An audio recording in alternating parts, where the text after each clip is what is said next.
Heath. Mission accomplished. Oh, yeah? Oh, I finally have games to talk about. Finally have a whole bushel of games. You don't even know what a bushel is. Don't call me out like that. In the first 5 seconds. Sorry, I gotta be my bro. I'm always there for you. Gas me up. Yep.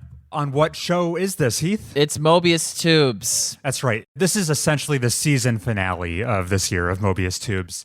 This is a gargantuan episode. We're going to be discussing games we've been playing. There's lots of them. We're going to be having our first inaugural Tubies Awards. We might even mention about the winners of the Game Awards briefly. We've got so much to go over. And finally, the grand finale. All three co-hosts. That's right, Samantha is here along with Heath and I. Hi, guys. We're going to discuss our top 10 games we played this year. We have so much to discuss. How's everybody doing? It's good to be back. I'm excited to talk about which games were the best this year. Right. And final formalities. We're recording this huge episode 134 on December 21st, 2025. Happy holidays. Listeners, you'll be hearing this in very early January, but I hope you all had a fun end of your year. I sure did. We don't have time to beat around the bush here. Things we're about to discuss. Samantha's going to come and tell you about finishing The Witcher 3 and all of its DLCs. I'm going to discuss finishing Cyberpunk and all of its DLCs. Heath, which CD Projekt Red game did you just finish to bring to the show? I did Sherlock Holmes. What else did CD Projekt make? The list isn't that long. Yeah, for such a big studio, they've had only like half a dozen or so games. I beat Thronebreaker. Sick. I'd love it if you'd had. Samantha, it's been a while since we've heard from you. Why don't you kick things off? You've been very busy. I know you're just eager to hear about The Witcher 3. It's true. Which is why we're going to start off by talking about Wildermyth, the game I've been playing recently. I won't say very much about this game because we have a lot going on this episode. It's essentially a game where you are playing D&D by yourself. You create all the characters. There's lots of random events. It's like a, what do you call it? Procedural? Choose your own adventure. When events kind of arise based on things happening in the game. You said this a lot about the Lord of the Rings game with the Shadow of the Colossus. Shadow of Mordor. Yeah, Shadow of Mordor. Emergent narrative. There we go. Emergent, yes. A lot of emergent narrative moments. Which is why you're comparing this game to a tabletop role-playing game more so than like a Skyrim. Yes. Oh, yeah, absolutely. If you are a fan of D&D and you can't always get your friends together to play it, this is a great little alternative. I will say, so I'm on my third campaign, and there definitely was a learning curve. So the first one, I did much worse. I had several characters die. In the second campaign, the only people who died were because they died of old age. So clearly I improved my skills. While the overarching story can change between the campaigns, and there's, I think, 6 major campaigns you can do, the random events, they're, like I just said, random events that happen, and they can repeat. So if you play too much of this game, I think the magic will be lost, though I'm certain there's a strong mod community for this type of game. Maybe you could investigate into that, but I think it's a really fun time. Do you get to name the characters in Wildermyth? You get to name them. You get to choose their appearance. You get to choose their personality traits. Hey. Yes. Oh, I've already thought of it. EA, am I in the game? So I was hoping we'd record next week because my plan was to make a campaign because you start with 3 characters and I could start with you, Chris, and me and just see what happens. So Stay tuned to hear about that. I really hope you do that experiment, run it, and tell us what happens in the next episode of Mobius Tubes. I think it'd be a lot of fun. Also, if you wanted to feel more like the world is building around you, you can also just choose to like randomly generate people. And they come with their own backstory. So you don't need to worry about any of that. If you're not like me and you don't enjoy like The Sims, you can just have the game do it for you. Tell us your favorite 1 or 2 emergent narrative moments that have happened to you so far. Are you going to hit her with your favorite example while she thinks about it? Because what was my favorite example? I'll just make up. You haven't played this game. No, but you told me once that the wizard had to go away and think really hard or something, and then they came back with the thought that they took so long to think about. Yeah, you jogged my memory, Heath. I think my most seasoned veteran playable character in my party, they were a mage wizard, and they were like essential to me performing well in these combat encounters. Your most effective party member. Right. And I was given the option. I'm a head out. They could like take on this new sage soothseeing role, permanently leave the party, but in doing so, they would, behind the scenes doing their machinations, they would prevent future calamities from happening. Oh, wow. That would no longer impact the campaign, but I'd be giving up such a useful party member. And that was such a tasty decision. Okay, when you said emergent moments, that's not what my mind went to. Was it like narrative or, well, gameplay decisions? There's like one random event where I got hit with it twice, and that's actually a good thing because essentially it's like a beam of light falls from the sky, landing on this like little spot. And you can either choose to recover a book or a big rock from there. And they lead to both very different outcomes. The feminine urge to recover a book versus the masculine urge To pick up a rock. Okay, here's where you're wrong because I chose the rock first. Okay. breaking the mold. So after you choose your thing, there's like a separate little adventure you have to go on where you go to like 2 locations, which is costly in the gameplay world because going to a location that's not prioritizing enemy incursions or clearing out towns could be damaging to your overall campaign. But I was sitting pretty with my world state. So I was like, yeah, I can afford to go investigate these. One of them, the rock, turns into a little alien friend. Oh. And he becomes your companion after some rituals. Also, weirdly enough, so we had to go to like a hot tub and bathe in it for 10 days, like a hot spring. 10 days seems excessive. It was excessive. And Think of how pruny the whole party got. there's like a really attractive man who leads you there and flirts with you. And then like one of the party members is like, oh, he's pretty cute. And then when he comes back up to check on us, he's like, oh yeah, sorry for leading you on. I have like a wife at home. And it's like such a random, weird thing for him to do. It's like, why did he lead us on like that for no reason? Anyway, here's our alien pet. The other way, the book is written in a mysterious language that we had to translate. And that was like an arduous task, which led us to an equivalent of Stonehenge, where we performed a magical star dance that led the soul of the stars themselves to come down and dance alongside with us and gave that character some transformation abilities. Transformation is a common consequence of events in this game where your character will start to actually physically look different and acquire new abilities or traits based on their transformation. Good example would be like someone slowly turning into a wolf. Body part by body part. Body part by body part. Ooh. So yeah, that's probably my favorite side event I've had, and I thought it was pretty cool that I got to see both sides of the event. I thought they were both really cool. I would be hard pressed to choose one over the other. Listening to Samantha have a lot of fun with Wildermyth has encouraged me. I hope we're going to do like a cooperative campaign together maybe next year. There's no co-op in Wildermyth. There sure is. There is. What? Yeah, you can actually make it your real D&D group session if you want. All this to say, if you're on a quest and you happen upon a Stonehenge-like structure, always go to it. I'm hard-pressed to think of a time when a Stonehenge has ever been bad. Definitely doesn't resemble a fairy circle in any situation. Okay, that's enough Wildermyth. Yeah, we got to close that. Okay. Close that loop. Yep. Hey, Heath, what have you been playing lately? Oh, I mean, I've reached the top floor of Slay the Spire. We should just mention it. It was with the Watcher, the girl that goes between Wrath and Calm. My build was, because there's 4 different characters, but like different cheeses, there's different cheeses within cheeses. Right. So you can have like sharp cheddar. What flavor was your Watcher My build? flavor of Watcher, it wasn't Mantra, which is the ×3, like just kill anything that moves. I think mantra is overrated.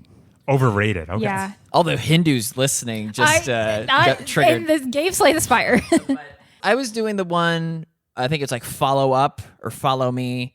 Every time you attack, you can attack again for free energy. That got me to the top of the Slay the Spire. And on the final floor is a shop. And I was hoping that the merchant would go mask off and say something like, your destiny is at hand. But instead, he just hits me with the ho-ho. Yeah. I was at a loss. Same old merchant. I couldn't afford anything from him, even though I had the 50% off discount. If you don't know the shop is coming, you often spend all your money right before. Right. Because you think there's no more shops. Right. Yeah, I get it. Not to spoil the end of the game, but I think the thing I bought from the shop helped me not at all, because the heart hits you for like 96 damage in one hit. or not one hit, but 7 consecutive hits. Yeah. Sure. So no shot. Beating the heart is harder than Ascension. Phil, give me the number. Probably Ascension 13. Okay. And I haven't attempted Ascension 2 with anyone yet. I've beat the heart with the first 3 guys, but I've yet to beat the heart with the Watcher. So I've been slowly working on that. You just have to come up with the most game-breaking synergies. It's hard with her because, like, even though you can retain stuff, the heart really relies on you having your build together like turn 2. And it's like her build is sometimes a turn 3 or 4 kind of situation. So if he's hitting you with that second action big damage thing, you're kind of cooked unless you're lucky. Yeah. Okay. Yeah. You need like innate get calm turn 1. Yeah. So that turn 2 is amazing. Okay. Yeah.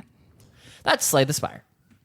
Sweet. Oh, how did you? Sorry, one more thing. How did you think of the mini boss before the heart? Oh, The guys with the spears. Yeah. to the this way that ways. Yeah. I thought it was fun. Did they hurt you too bad before you got to the heart? Or They were you did doing not okay? hurt me too bad. Okay. Mainly because I was. They hurt him just right. Oh, I was doubtful of beating the heart at all based on secondhand accounts. So I was liberal with my use of potions on those mini guys. I see. And also, sometimes when you're playing Slay the Spire and there's a swirly thing above an enemy's head, you don't know what's going to happen. But these guys were the most literally signposted enemies. If you're facing him, the rear guy's going to do double damage. So it was the clear-cut mechanic made it not as scary. Okay. Yeah, the hardest part is like saving your potions for the heart because those guys, sometimes they can get you pretty good if you're not juiced. Anyways, we can let that die. Sorry. And that's Slay the Spire. Maybe you'll hear about it again later this episode. Oh, boy. We'll see. Oh, because my top 10 list. I played it this year. All right, my turn. Hey, guess what? I finished playing Cyberpunk 2077 and its DLC, Phantom Liberty. What do you mean by finished? Rolled credits on both of these pieces of content. He hit all the endings. Did you already roll credits? No, so that's the thing. Listeners might recall, probably on the first episode of 2025, I brought Cyberpunk to talk about, and I continued to bring it throughout the year, and only now in December is it finally done. Quick, before I do massive general thoughts, I'll focus on Phantom Liberty. It's big expansion that came years after the game's original release. I guess it's been a while since we talked about this game. This is the massive futuristic dystopian RPG from CD Projekt Red, a beloved developer of mine, taking place in Night City in the year 2077. Big RPG, lots of morally ambiguous decisions to make, lots of crazy characters to meet. So Phantom Liberty, the spy thriller expansion that has you doing jobs for the NUSA, the new United States of America. I will say, yeah, this expansion, great, well-written characters. You immediately get invested in their plights. Idris Elba. Idris Elba, starring role in this DLC. Probably one of the 2 most important characters. It has fantastic set pieces, especially the multiple missions where it has you perform some kind of undercover infiltration or heist, especially like the big casino mission. It's such a classy DLC. It's spy thriller through and through. I thought it had really tough moral decisions that made me pause the game, set the controller down, and stare at the ceiling as I pondered what to do and how my V should react. V's the character you play as. These decisions were also quite consequential when it came to influencing how the rest of the DLC story played out, which was something I found the base game of Cyberpunk to be a little bit lacking on, more than I would have liked. So they ratcheted up the choice and consequence for this DLC. Overall, I thought Phantom Liberty was of a higher quality on average than base Cyberpunk was. Lots of people concur with that. I recommend it. Yeah, if you bother to pick up Cyberpunk 2077, you're doing yourself a disservice unless you also grab the DLC. It's just tighter and more focused as well. It doesn't take nearly as long. The casino mission. Yes. Does CD Projekt have any commentary on gambling in the future? Like, do you see people at the roulette table wagering their arm? Okay. You can definitely be an active participant in gambling, but I didn't feel a lot of commentary coming from it. Oh, it's just the same games. Gambling on those cyber credits. Oh, okay. All right. Missed opportunity. Perhaps. Getting back to the game holistically as a whole. Listeners, I've never really played a game quite in this manner before where I stretched it over such a long duration. Usually if I sit down to play a game, I'm going to see it through to its conclusion before I move on to something else. But Cyberpunk, despite me loving it, it's going to appear on my top 10 list somewhere. You'll find out soon. It had its hooks in deep for a long time, but I'm gonna go over the most critical flaw of Cyberpunk to me. That's probably the reason I had to dip out and back in multiple times over the course of an entire calendar year to actually finish it. So the Achilles heel to Cyberpunk as a game for me was that I found the final 40-ish hours or so didn't really involve any RPG character building decisions for me whatsoever. The game kind of ran out of meaningful character progression comically early compared to how much content was still remaining to play. I'd almost argue for that the final month or two I was playing Cyberpunk, the game ceased to be an RPG and transformed into like a cinematic, branching narrative experience with really easy, trivial combat encounters peppered in, which is fine in a vacuum. That can be fun, but it's not how the game pitches itself, and it's not exactly what I thought I had signed up for. And this was exacerbated by the DLC. Like, if I hadn't played that big, meaty expansion, the fact that I ran out of meaningful ways to develop my character and change my playstyle, it wouldn't be as big of an issue because I would have hit credits earlier. You saying that you hit a soft cap on the tech tree? Right. My skill trees were complete. I had the best equipment in the game, never needed to change it. My playstyle was completely locked into cement. I was never going to make another alteration ever again. And then I just played in that rote, repetitive way for the next 40 hours. The RPG parts of the game kind of melted away. You could just ratchet the difficulty up. Sure, but not really solving the problem. That might increase the tension of combat, but it's not helping introduce more decisions for me to make. Like, I'm still playing the same way. Chris, not to derail you, but it sounds to me like you have a coloring book and you burn every crayon on the first half of the book, and then you're like, look at how blank these last pages are. There's 64 crayons. You used every crayon. Right. Chris is an absolute sicko completionist, and he also will sit and like pause the game to think about how to like best economically do everything. So this is maybe a self-inflicted problem. Sounds like the difficulty was too low. Perhaps the optimal way to experience Cyberpunk is to have multiple non-thorough playthroughs where you intentionally avoid lots of side content and save that stuff you don't see for your next playthrough, where you're running a new character who has a different play style so that you don't run out of runway like I did. Yeah, that would be maybe my advice to future Cyberpunk players. Play it twice. Play it twice, but each one be like far less comprehensive of a playthrough. Purposefully defer content for the next playthrough. Like, I'm not even going to meet Judy this time around. She's for next one. When you're a girl, so you can date her. Right. This is all food for thought for when they come up with Cyberpunk 2078. Yeah. This is where you tell me that they'll never make a sequel to this game. They've actively announced they are making a sequel. Oh, well, yes, because it was a cultural touchstone. It's been announced in like a very TBD kind of way. It will like come Skyrim too. It'll come after Witcher 4. Yes, it will. So its release date is going to be what, in the 2040s? Cyberpunk 2078 will come out in 2077. You beat me to it. I was trying to come up with a different way to say it. Anyway, getting to the end here, I have now also seen the ending of this game. Or I should say endings, because there's multiple to pick from. And I was pretty impressed with them. Here's my nitpick. My nitpick doesn't have to do with any of the actual endings themselves. Spoiler free.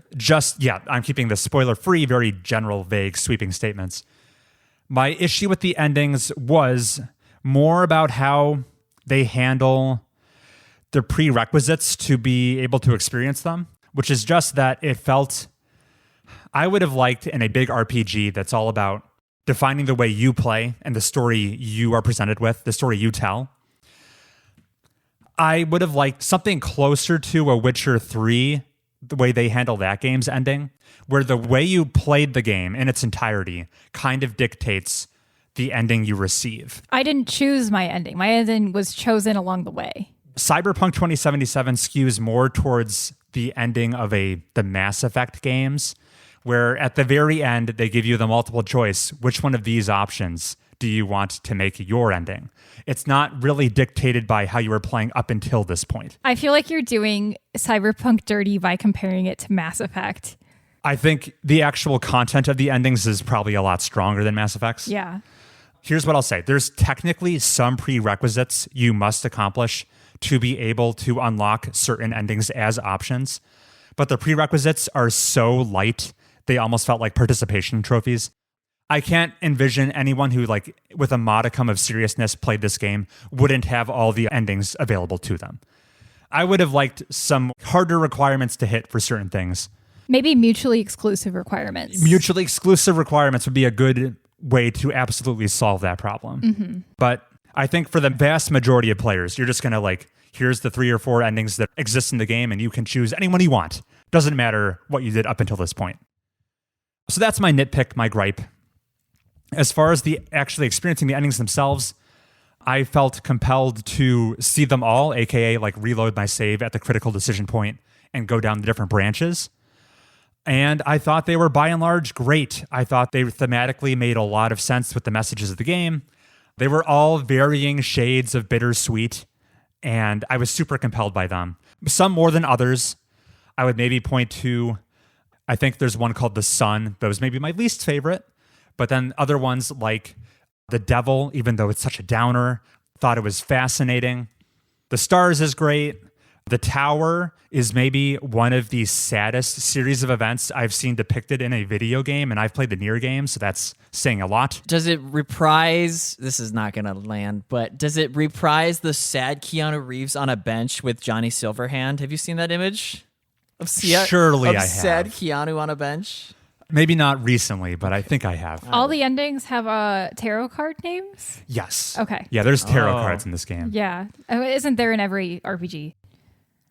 And yeah, I sat down, watched some video essays trying to like grapple with my thoughts on how this game ends, what it's trying to say about the human condition, about how it's best to live your life, take the comfortable, quiet life, or go out in a blaze of glory. And I think the game doesn't fully subscribe one way or the other. It kind of presents you with the paths, leaves it up to you. Maybe it has a finger on the scale of which one it recommends you do. But no, I thought it worked great. It really wrapped up the entire experience in a satisfying way for me. I had a great time with Cyberpunk. Finishing Cyberpunk, the most positive thing I can say is it leaves me very excited to see what CD Projekt Red does next. You're just saying that because it's going to be Witcher 4. But I was thoroughly enough impressed by it that like I am excited to see how they apply lessons learned from this game to their future work. What tarot card was your canon ending, Chris? My canon ending, I think, was called The Stars. Okay. The Star. Yeah. Good game. They fixed it. All right. If we keep this rotation of hosts going, Samantha, I think it's your turn next. Well, stay seated because I have so much to talk about with The Witcher, unfortunately, because I've been gone for several episodes. While you're gone, you finished The Witcher 3, played Hearts of Stone, and played Blood and Wine. Yeah, so I'm going to divide this into 3 segments. One is wrapping up the Witcher base game, which I did before touching either of the DLCs, as Chris told me to do. And I think canonically that works pretty well for like story order. One small thing before I get into the ending of The Witcher, in a previous episode, I talked about how I made the decision to kill a character I thought was pure evil. And I was worried CD Projekt Red was going to be like, nah, unforeseen consequences. That was wrong. You were so worried. I was like upset. And CD Projekt Red did give me like one of their special little epilogues due to the death of this character. And this epilogue was just them clapping for me, saying, "Good job, Samantha. Yeah, that guy was a piece of shit. Every consequence of him dying was a positive one. Great work. You definitely should have killed him." So that was pretty cool that they were like, yeah, killing sometimes is okay, actually. Yeah, that's the takeaway here. if it's Geralt, then it's fine. So really, really appreciated that. All right, on to the ending. Basically, going up until the ending, you return to... Chris, have I talked about Kaer Morhen at all in the battle there? No. Oh my God. But That's your house. That's tread carefully. I will tread very carefully. There is a battle at Kaer Morhen, and it's really intense. It starts the game. No, Okay. it doesn't. It involves the Wild Hunt and a lot of the major characters you've met along the way. I'm trying to be as vague as possible. You can recruit extra characters along the way. I thought that was really fun. Like if you're nice to Kiera, she'll come up and like show up at the battle, stuff like that. It was a really impactful battle, very emotional without saying more.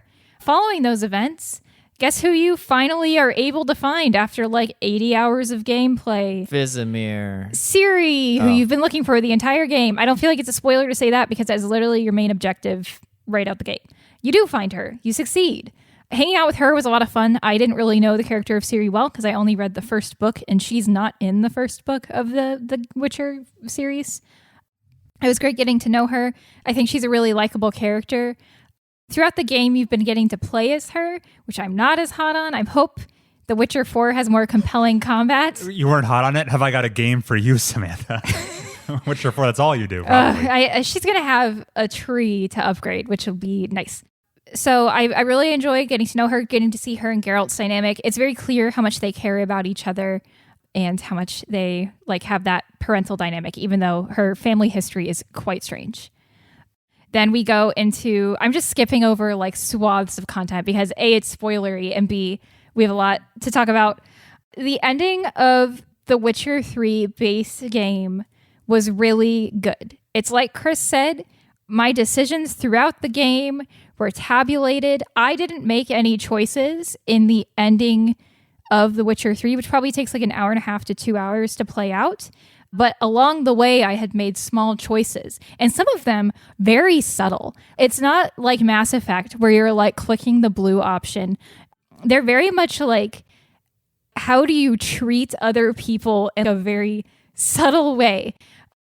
If you're not very keen on reading the dialogue or like have a sense of how to like talk to people with turbulent emotions, things could go very badly for you, as they did with Chris's first Witcher playthrough, where he got possibly the worst ending possible. Did I know this? I've mentioned it before, yeah. Okay. Unlike Chris, I'm so cool because I got the best possible ending right out the gate. That's right. If you've played The Witcher before, I think you understand what I'm talking about. The coolest guy was in charge of the country. Everything went well on the final mission. And of course, I had my beautiful girlfriend, Yennefer, as my final choice. And any other choice is incorrect, actually. So yeah, that was my ending, and it was great. I really loved to see. I was really nervous going into it because I knew Chris had gotten the bad ending, and I was like, I don't know, he's pretty good at thinking out his choices. That could be me. And no, it turns out he's not good at that. So Cool guy running the country. Didn't you pick the daughter to be the heir? the daughter of the Emperor is Ciri. Heath is referring to Skellige. Oh, the country, like as in not Skellige. Oh, not the mayor of the country. Okay. Skellige is a different... I mean, technically, it's an empire, not a country that he's running at this point, right? Because it's several countries that became one country. Sure. Yeah. Geopolitics. Geopolitics. Yeah. Okay. Skellige's separate still. So All right. yeah, she's still running it. And that was The Witcher 3. Overall, really exciting game. I really liked a lot of the characters. I think that the weakest point is definitely Novigrad, just because Triss is so boring. What a nothing character. I don't understand how people go so hard for her. She must be doing something in The Witcher 2 or the books that is making people go crazy for her. Because in The Witcher 3, I'm like, you are not even close to what Yennefer is. It's embarrassing for her. I say this to Chris, who is a Triss fan. I mean, have you seen her character model? Yennefer is equally hot. That's true. Yeah, I think Novigrad was the weakest point. If you are interested in getting in The Witcher 3, I think you at least have to play until The Baron's questline, I thought it was really good. Skellige's really great. And everything following Skellige, I feel like the action is really tight. There isn't really any more slow parts. It's all just go, go, go. It's all a payoff. It's all a payoff. So really enjoyed my experience. Any questions before we move on to DLC? At the end of the game, what color was your sword? Normal. Was it red? I get that sword in the DLC, maybe. I don't know. I think Heath might be referring to like the condition of the sword. That's my only joke about We'll Witcher come 3. back to that later, but I was generally pretty good about keeping my sword in good condition. Oh. But more on that later in the DLCs. Okay, Chris, where did you go? But you know how long this episode is? Give him like 10 minutes. What is he doing? Talk to me. Okay. I don't want to talk about The Witcher without him. He'll listen back. He'll listen back. He'll listen to it. Proceed. Okay, so the first DLC, Chris, it is called the blue Hearts one. of Stone. Hearts of Stone. Hearthstone. The best part about this DLC is the mainline quest. It's really interesting. It introduces new characters. Essentially, you have been forced by a genie to complete 3 wishes for him on his behalf. Oh, wow. For another man. Lamp is on the other foot. And the wishes at first all seem impossible. And you have to find a way to make them happen. And that's the main part of the quest. Chris, I feel like that's fine to say. Sure. It's really compelling writing. I feel like they do a good job. At first, the guy who's making the wishes, you're like, oh, scum of the earth, how bad. But the genie himself, you're also like, wow, this guy is giving the worst vibes possible. It's a very both sides are evil situation, which The Witcher loves to do. You learn more about both of their characters as you go along, kind of about their respective histories and things to do with them. You also get to know the possible love interest for the chapter, who is a doctor. Her name is Shawnee. She's fine. I didn't romance her because I'm loyal and not a cheater. But I could see someone finding her fun to date. No strong opinions about her. My absolute favorite part of this DLC was going to the wedding. Because Geralt is not himself at this wedding. In fact, he is someone much less responsible and much more willing to say whatever's on their mind. And that can make for some really exciting situations. So It's so good. It's so good. Definitely the highlight of this DLC. I did absolutely everything I could at that wedding because I was just having the time of my life. It was fun seeing Geralt, like, even if it wasn't really him, let loose and dance. He's a pretty good dancer. Got some moves. He's got some moves. The light, it was like kind of a romantic night, even though Shawnee was she's fine. Yeah, really liked it. The ending of this DLC, I chose to go against the genie, and that led to a really interesting final puzzle. I don't want to call it a final battle because it wasn't really. In my opinion, it didn't need a timer. It could have just been, it's like a very like winding environment that's like very maze-like. And it's like, I get that like the time pressure adds some anxiety to it, but I'm really bad at directions and I had to restart this like 4 times because I kept getting lost in the first part. So that's my complaint. All right, here's what I didn't like about this DLC. So let's talk about the boss fights in all of The Witcher 3. Mostly it's been with monsters. They've been what I would say somewhat challenging, but Geralt can overcome, especially if you read the glossary and prepare ahead of time. You apply those oils to your sword. Liberal use of Quen is usually advised. And maybe you have a couple bombs that are especially effective against the enemies. It's a good structured combat system, especially since this game, I would say the combat on the whole is pretty meh. You know, I'm never like, wow, yay, another combat sequence. I'm always kind of like, oh, something I have to get through to get to like the good writing and story. So if the combat becomes really hard and unpleasant, that's a really bad feature of your game, CD Projekt Red, especially in the DLC where there are 3 fights in Hearts of Stone that I would say are extremely difficult and Quen stops working. Why the heck does one of my signs no longer block damage when literally its only purpose is to block damage. And let's say you're me and you were playing the base game and you're like, oh, Quen's the best sign. I'm going to pour all my resources into making sure my Quen is the best it can be. When you take that away from me, I can no longer fight these fights, and they're miserable. I just don't understand why they all of a sudden decided to make the combat really hard. It was totally stupid and uncalled for.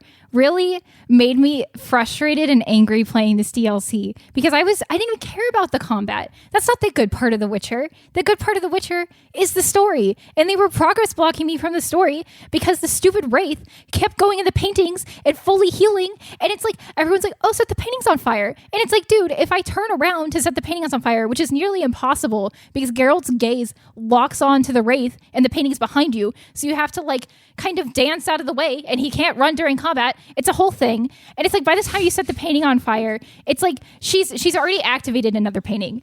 These combat encounters were miserable. So what I did to get through this DLC is I would just turn the difficulty down to like baby mode, slash them in a couple hits, and move on. The fact that I had to do that while I played the entire rest of the game, which I admit had some challenging fights that I was able to get through in like a couple tries, is a fault on them, not on me.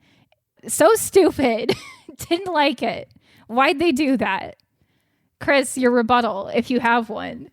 I'll just say, it is very vindicating to finally hear you came around to my criticism about Deltarune and the Roaring Knight difficulty spike. Yeah, it is bad game design when a game not really centered around the combat has a huge, massive, arbitrary spike in the challenge. Here's the difference. It wasn't like Geralt was like, oh, you can choose not to fight the Wraith. Okay, at that point, I would just stop playing the game. I would turn The Witcher off. Versus the Roaring Knight, there is an entire canon playthrough that most people are meant to play if they don't want to fight the Roaring Knight, which you don't have to. That is completely valid, probably going to be the ideal outcome. Toby was like, here, if you want to challenge yourself, here's a little optional assignment, a little extra credit.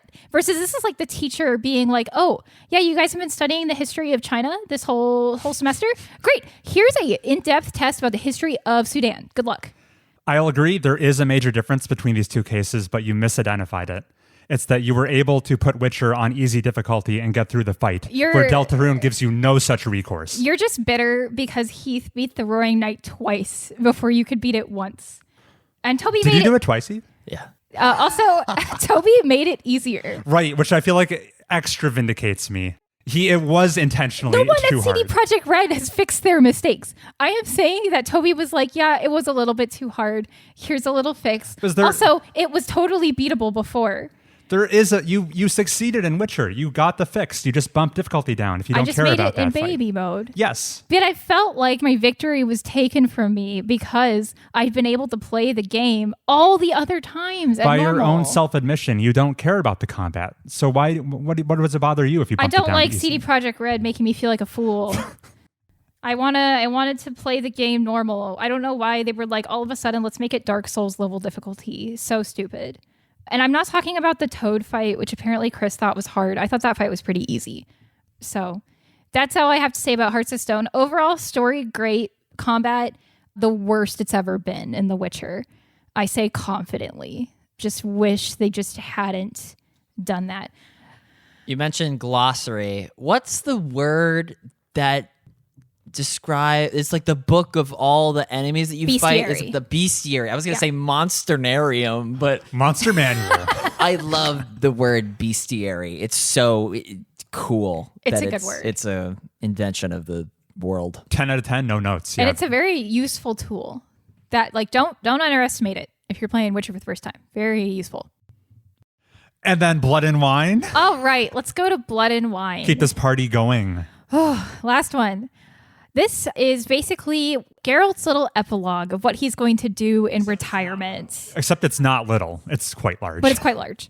This is set in what isn't southern France, but might as well be. What a charming environment. The most beautiful place I've ever been in The Witcher, and it's not close. It's a big departure from the rest of the game. I am stepping into a fairy tale-like kingdom. The castle is big and beautiful with these like shining pearlescent spires. There's not a queen, a duchess, but she might as well be a fairy tale queen for all that she represents in this story. The side content is a lot of fun. I didn't mention the side content in the blue one. There's not much of it. Because there isn't a ton of it, and it was fine. The side content in the red one is much better. Some Knights of the Round Table type stuff. I met the Lady of the Lake. Lots of fun stuff to be had there. The main story, I would say, is interesting. It's not as good as the other DLC, but it was still compelling. I got invested in the characters. And the best part of this DLC is when you jump into a fairy tale storybook. Even more of a fairy tale book than the actual Toussaint level you're in. I am walking down the dirt path, and on my other side, oh my goodness, what is his name? Peter Piper with his little rats behind him are following me. Is his name Peter Piper? The Pied Piper. Pied Piper. Yes, is walking next to me with his little rats trailing behind him as he plays his flute. That's the level of fairy tale I jumped into. And what a time that was. That was absolutely the highlight of all of the DLCs, was experiencing that. Is it your favorite moment in the entire game? I don't want to say yes, because that feels rude to the base game. But it might be. It was really good. Jack and the Beanstalk's in there. Jack and the Beanstalk's in there. Rapunzel is in there.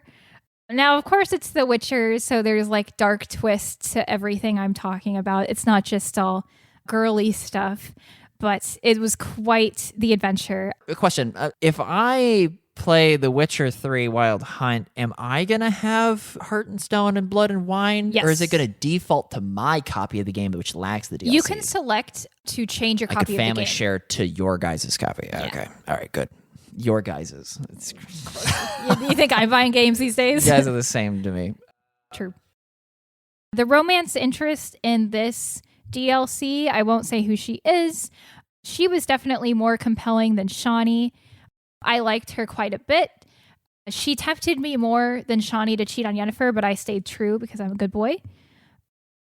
And yeah, it was a lot of fun.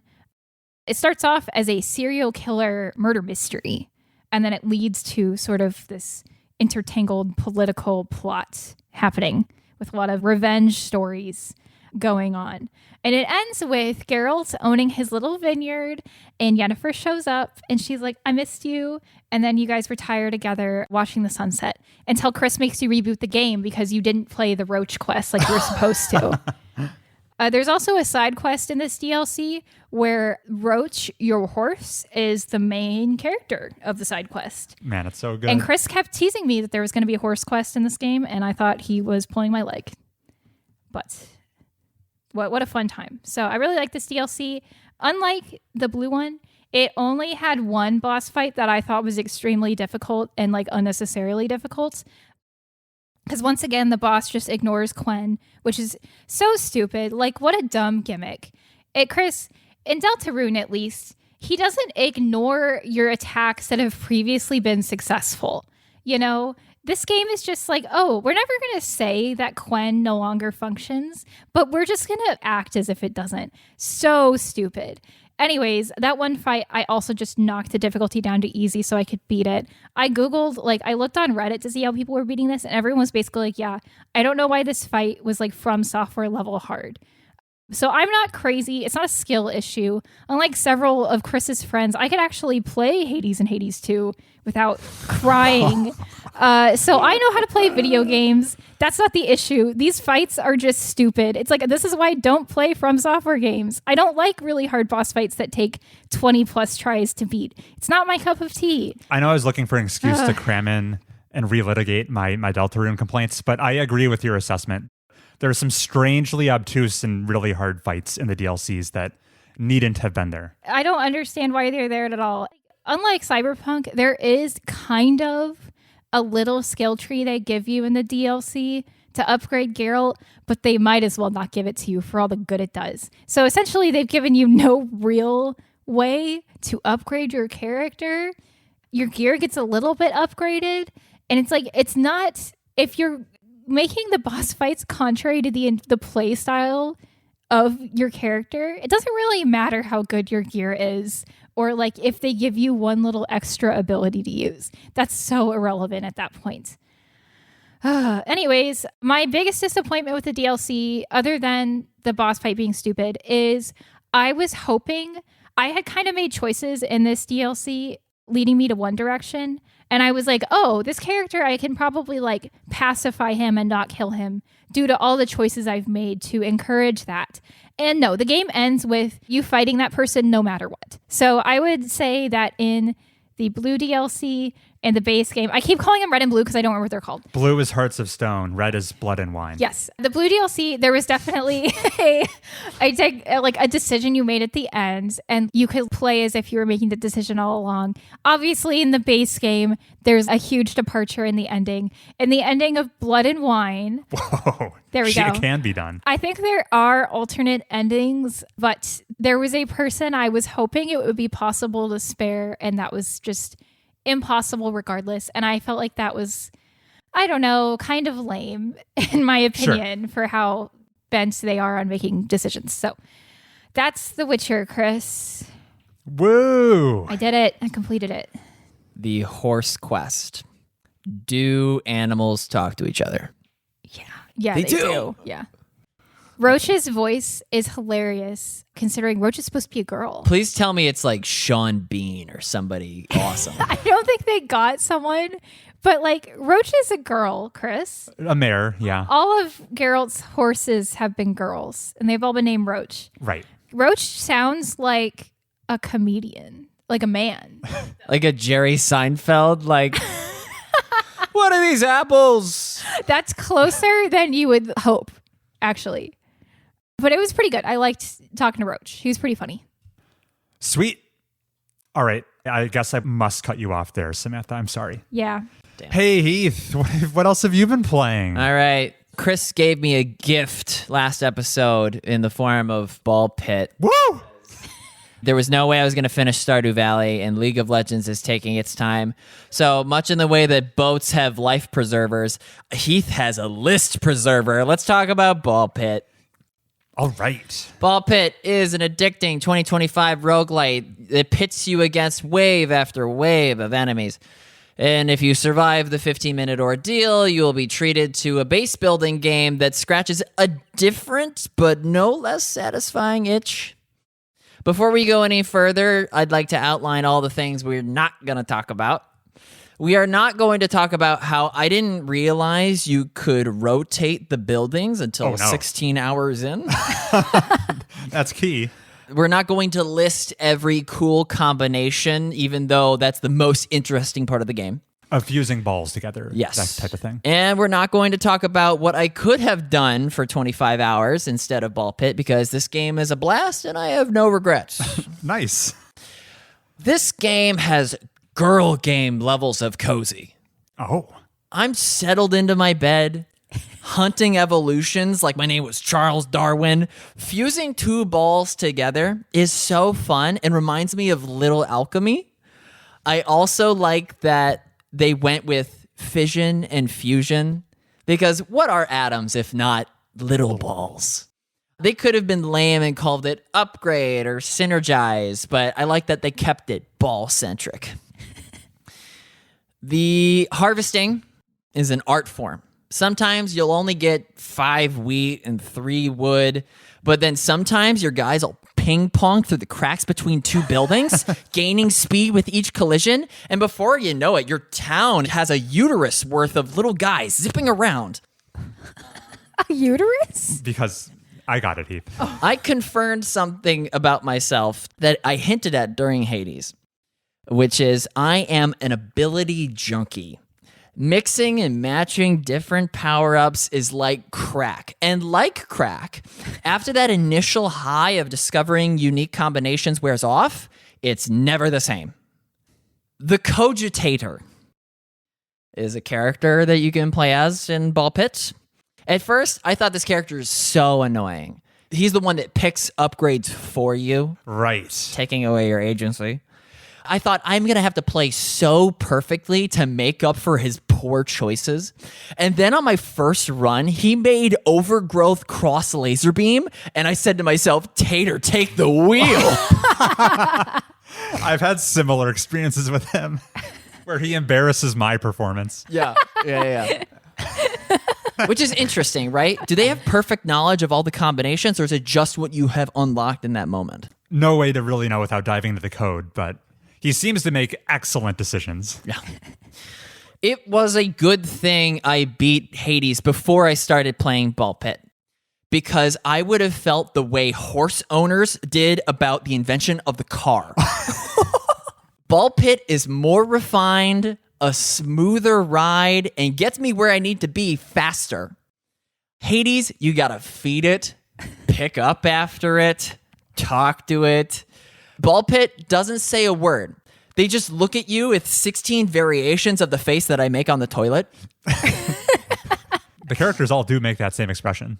That said, we're not allowed to rank Ball Pit higher than Hades on my list. Oh, why not? Because Hades has a narrative, so it must, by law, be better than its empty-headed, albeit mechanistically superior competitor. Despite the ocean of dopamine it gave me, Ball Pit is a himbo and belongs at the himbo lunch table with all the other games I won't admit I have a crush on to my friends because they have very little to add to the conversation. You can't see it, but I'm hard agreeing with Heath on that. Samantha, which is better, roller coasters or books? Books. Right, because books make you feel something. Yeah. Yeah. Yeah. I'm having lots of feelings on a roller coaster. Like, get me off. Roller coasters are fun. Yeah. I'm a wimp on them. Chris, Oh. this is my last point. When does a game stop being a game? This is about the radical. Yeah. The character in Ball Pit that plays the game for you. I don't care to watch someone else consume the media. I would like to be the one consuming it. In Ball Pit, how many times did you employ the radical? I didn't say play. I said employ.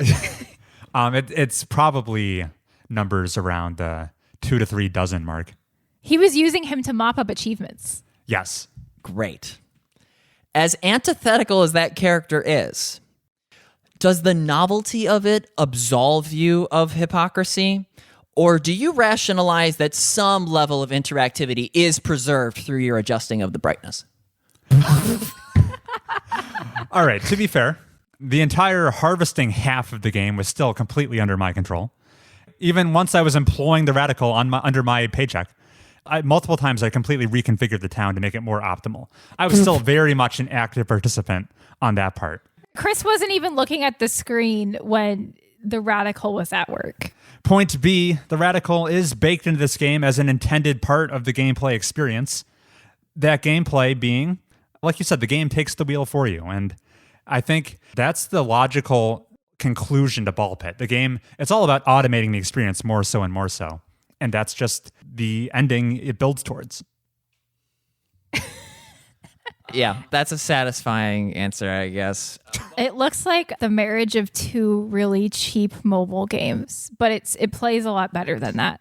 You compared it to having cozy game girl vibes. Yeah. And anyone who might pick it up with that intention, my only cautionary tale would be This game is for boys. Sorry. The aesthetic is so not girl. the aesthetic is kind of ugly and grotesque. The Yeah. characters are quite creepy looking. Right, no, but it made me feel like a girl. It's, Okay. it's a cozy game for boys, Chris. Okay. Yeah. Yeah. But Only play this game if you have balls. I want to play it. No, you're not allowed. Aw. this one's for the boys, Samantha. Yeah, I guess I'm not a himbo. Very good. I'm glad you took to it. You're on the final level. Is that true? I beat the game. Okay, sweet. By Chris and I's count, I think you have more than 10 games this year. Oh, you can't count Delta. No? You can't count Deltarune. There were credits, and I saw them. Saw it like 4 times. Yeah. Chapters 3 and 4 as one are on my list. They're not on mine. Damn. All right. Haters. Heath, did you say you had one more game to discuss? Oh, I beat Root Tree Mania, but we can save that for the top 10. For the top 10. Okay. Then I think we've hit a good breaking point for us to take a little breather. And when we come back, we'll have more than half the episode left. See you then.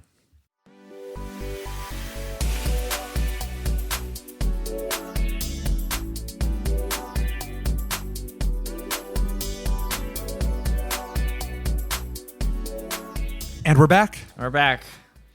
All right, we're obligated to, at least for a few minutes, discuss this year's The Game Awards, hosted by Jeff Keighley. We saw the show. It's old news by now. It sounds like. Might as well have been the French Game Awards. Samantha and I watched it together. Yes. Sounds like you haven't tuned in, Heath. In fact, you went radio dark on it. You don't know what happened. I can only surmise based on your jokes. Okay. The main reason I'm even mentioning it on this show, I don't have a lot to say about it, is I wanted to make the joke that, wow, that was the best day for France since D-Day, am I right? Because Clair Obscur Expedition 33 took home more awards than any other game in Game Awards history. I think it won 9 awards, including Game of the Year. I think it only lost in one category. Right. It lost Best Audio Design to Battlefield 6. Yeah. Every other time it was nominated, it won. Yeah. Which I think Heath and I vaguely predicted that, maybe not quite to that extreme degree. But yeah, awards more or less went as we expected. Even though I don't have much to say about this year's Game Awards, it doesn't mean I didn't enjoy watching the show. It was just kind of standard fare. What were the biggest announcements, Samantha? I was going to say one more thing about the awards, which is that it's crazy that Last of Us, the second season, won for Best Adaptation when it was like pretty universally hated. Minecraft movie should have won. And I hate that I'm saying that. Minecraft movies seemed like the bigger cultural impact. Yeah, and people at least liked it. Some people did. Children loved it. Children loved it. And no one liked The Last of Us. Yeah, no one liked The Last of Us. So weird. Strange, yeah. Yeah. I got Heath's live reaction to this. Did you know Civ 7 didn't win Best Strategy Game? No. Okay. I mean, the fans have spoken, I guess. Fans have spoken. I've heard it's a recurring thing where a new Civ game launches, it's kind of maligned until Firaxis fixes it over the coming years, and then it becomes beloved. Oh. Okay. So by the time you get to it, it'll probably be great. It'll be the best game ever. Yeah. I'll put 2,000 hours into it. And then for me, most exciting announcements, it was cool to hear that the sequel to Control is supposed to come out next year. Alt-delete? I think it's called Control Resonant, not Control 2 like we were expecting. And it looks great. It seems like it's taking that really cool zany universe and bringing it outside of the oldest house into the streets of New York City. It's gotten loose. You guys looking at me fairly blankly because you haven't played Control, but that's fine. And then we found out what the big statue in the desert was for. That was being teased before the show. It's Larian's next game. The makers of Crusader Kings 3. That's not true. Baldur's Gate 3. Baldur's Gate I knew it was a 3. Oh, that really disgusting trailer. The most disgusting trailer This at the show. game was like, if you're a girl, don't play this game. It's gross. It was a trailer of a very pussy-filled man being burned alive at the stake. And a high graphic detail. Also, all of the NPCs also looked really gross. Yeah. But it was teasing their next game in the Divinity series. Which I will not touch. The games they made before Baldur's Gate 3. Of which Nathan has been begging me to play for years. So Nathan, this is what you like? Weird. Don't kink shame him. Icky. Is it Divinity Original Sin? Right. Divinity Original Sin 2. Those exist.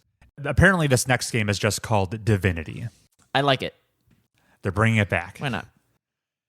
And from what I've played of those games, Samantha, they didn't seem that gross at all. So They just don't want girls to play it. tonal shift. They're just pretending it's gross, so I won't touch it, but it's going to work. I like that it's a lot of people saw It Takes Two do so well, and they're like, we should make co-op games. It's great for Chris and I. Yeah, Joseph Fares can't be the only one getting away with it. Yeah, make more. I'll play them.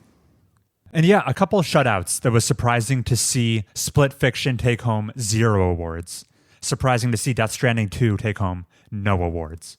Silksong won an award, and Jeff Keighley on air goes, see guys, you should have come. Because the Silksong Team Cherry did not show up. They didn't come, probably because they have to come from Australia, really far away. But yeah, after their one award was announced that they won, Jeff was like, see guys, you won. It was a pretty funny reaction. Like it, Yeah, pretty good. And that was this year's Game Awards. Another fun time. Jeff always does a great job. Kind of a snooze fest for me in terms of like both the tension of who was going to win the awards, because it was very clearly just going to be Clair Obscur a bunch of times. Do you want to talk about the outfits the team was wearing? They came in what I can only describe as French cosplay. Striped shirts, berets, I think, little red scarf maybe. Just like the most French man you've ever seen in your life. I was shocked I didn't see a baguette fall out of their pocket. Yeah. As they went up to accept their 9th award. Or a croissant. Yeah, it was crazy. Yeah, the award was handed to them, but they couldn't receive it because they were in a box. Like a mime. I'm doing a French mime. Yeah. And I won't have anything more to say about it this episode, but since watching the show, I have begun playing Clair Obscur Expedition 33. And I'm starting to see why it won so many awards. My friend who doesn't play video games other than Animal Crossing has kind of watched her boyfriend play it while she's reading a book. And she's like, yeah, I've already cried over it. It's really good. And I'm like, she's not even playing it. She's not even fully watching it all the time. So it's got to be something special. Wee wee. Wee And wee. now we can end that segment and begin the fun end of year stuff. Woo! We're celebrating here on Mobius Tubes, ending 2025. End of the year. So this will be our first inaugural The Tubies Award show. Oh, we're doing it now. Doing it now. Just speaking personally for myself, I thought 2025 kind of sucked ass. I hated this year. I'm glad for it to be over. I agree. And I thought, just as a way to shout out and celebrate the pieces of entertainment, the pieces of art that kept me sane throughout the year and brought some kind of silver lining to what was otherwise an unpleasant time for me. So that's why we are having this first, the Tubies Awards. I invented some categories. So did my co-hosts. Who wants to kick things off? Should it be me? Who has the most? And then we'll loop. I think I'm giving away 5 awards. Oh, geez. I'm giving away 2. I have 1. All right, Chris, you get to lead off with 3 awards back to back.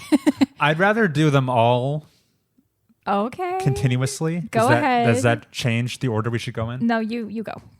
Okay. Yeah? Yes. All right. Welcome to the Tubies. For my first award, the only video game related one, I want to celebrate the best game I revisited this year, because revisited games usually aren't eligible to appear on my top 10 favorite games I played this year list. And the 4 nominees are Dishonored, Slay the Spire, Undertale, and Doom 2016. They're all very eligible, valuable games that I liked checking back in on this year. And the winner is Dishonored. These Congratulations. games are, this is rigged. Congratulations, Arcane. Undertale should have won. If I could give an award to Dishonored every year, I would. Moving on to the best movie I first experienced this year.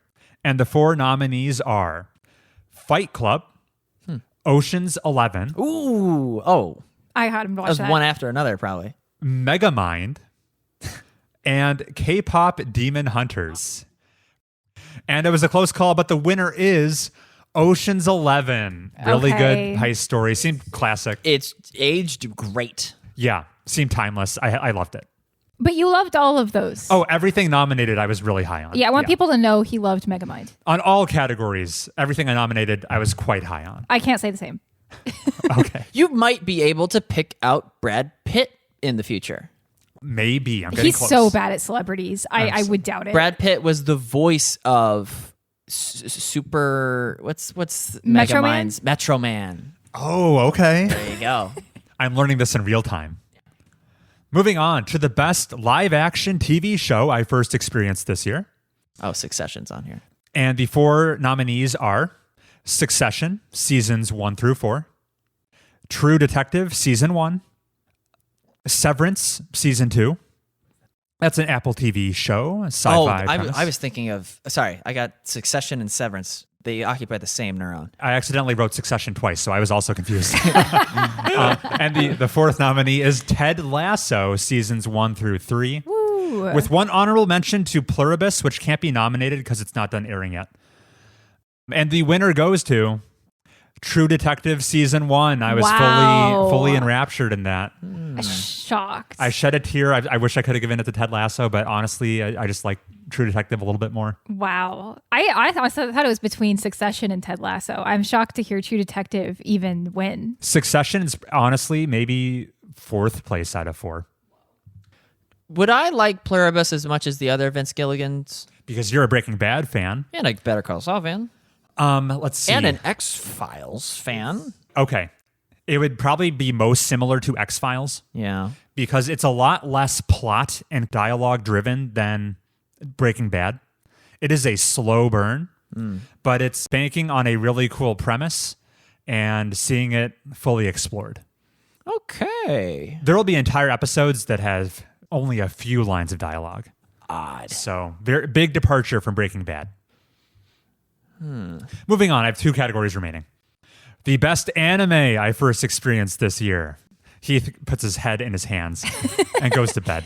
The four nominees are Orb on the Movements of the Earth, Takopi's Original Sin, To Be Hero X, and Tatsuki Fujimoto 17 to 26. I didn't hear Apothecary Diaries on that Chris list. That's true. Oh, Apothecary Diaries would have been my 5th nominee. I hate to see it. Gun to my head, if you made me match these up with just a single screenshot of each, or the most notable image, I would not be able to. That's okay. And the winner goes to Orb on the Movements of the Earth. Loved it. Ooh. Really fun show that kind of, it's all about the unsung heroes of the scientific method and how we learn new things. Oh, Francis Bacon. Emotional show. It's about the persecution of scientists during the discovery that the Earth is not the center of the universe. Oh, Galileo. Yeah, but Yeah. Galileo's not in it. It's like all the people who died before Galileo The people became that important. that paved the way for Galileo. Oh, Yes. because Galileo was the Rosa Parks of astrology. Right. It's like all the people who had to go sit in the back of the bus. Yeah. Celestially. Yeah, celestially. Which of these were dubbed? I watched none of them dubbed. They're probably all dubbed though. That's probably not true. No? Some of them are obscure enough that I don't think they have English voice acting. Okay. That's where I come in. Let me dub one of them. Just learn Japanese. Then they're all dubbed. This is my voice 1 week on anime. This is my voice. All right, go on. All right, final category that I invented. The best board game I first experienced this year. What? He's played new ones. And the 4 nominees are Magna Gracia, Rise and Fall, Blood on the Clock Tower, and The Old Prince, 1871. You already played Smith's Riding Revival? I played West Riding Revisited for the first time last year. And the winner is, at least for now, this might be subject to change in the future someday, but for now, the favorite game I played this year is Blood on the Clock Tower. It reinvigorated social deduction for me. I loved it. Chris, Interesting. you're so cool right now for picking that. To those uninformed, The Old Prince is like a simulator of the economy in the most like slow and dry way possible. That's not even true. It's a pretty exciting 18xx game.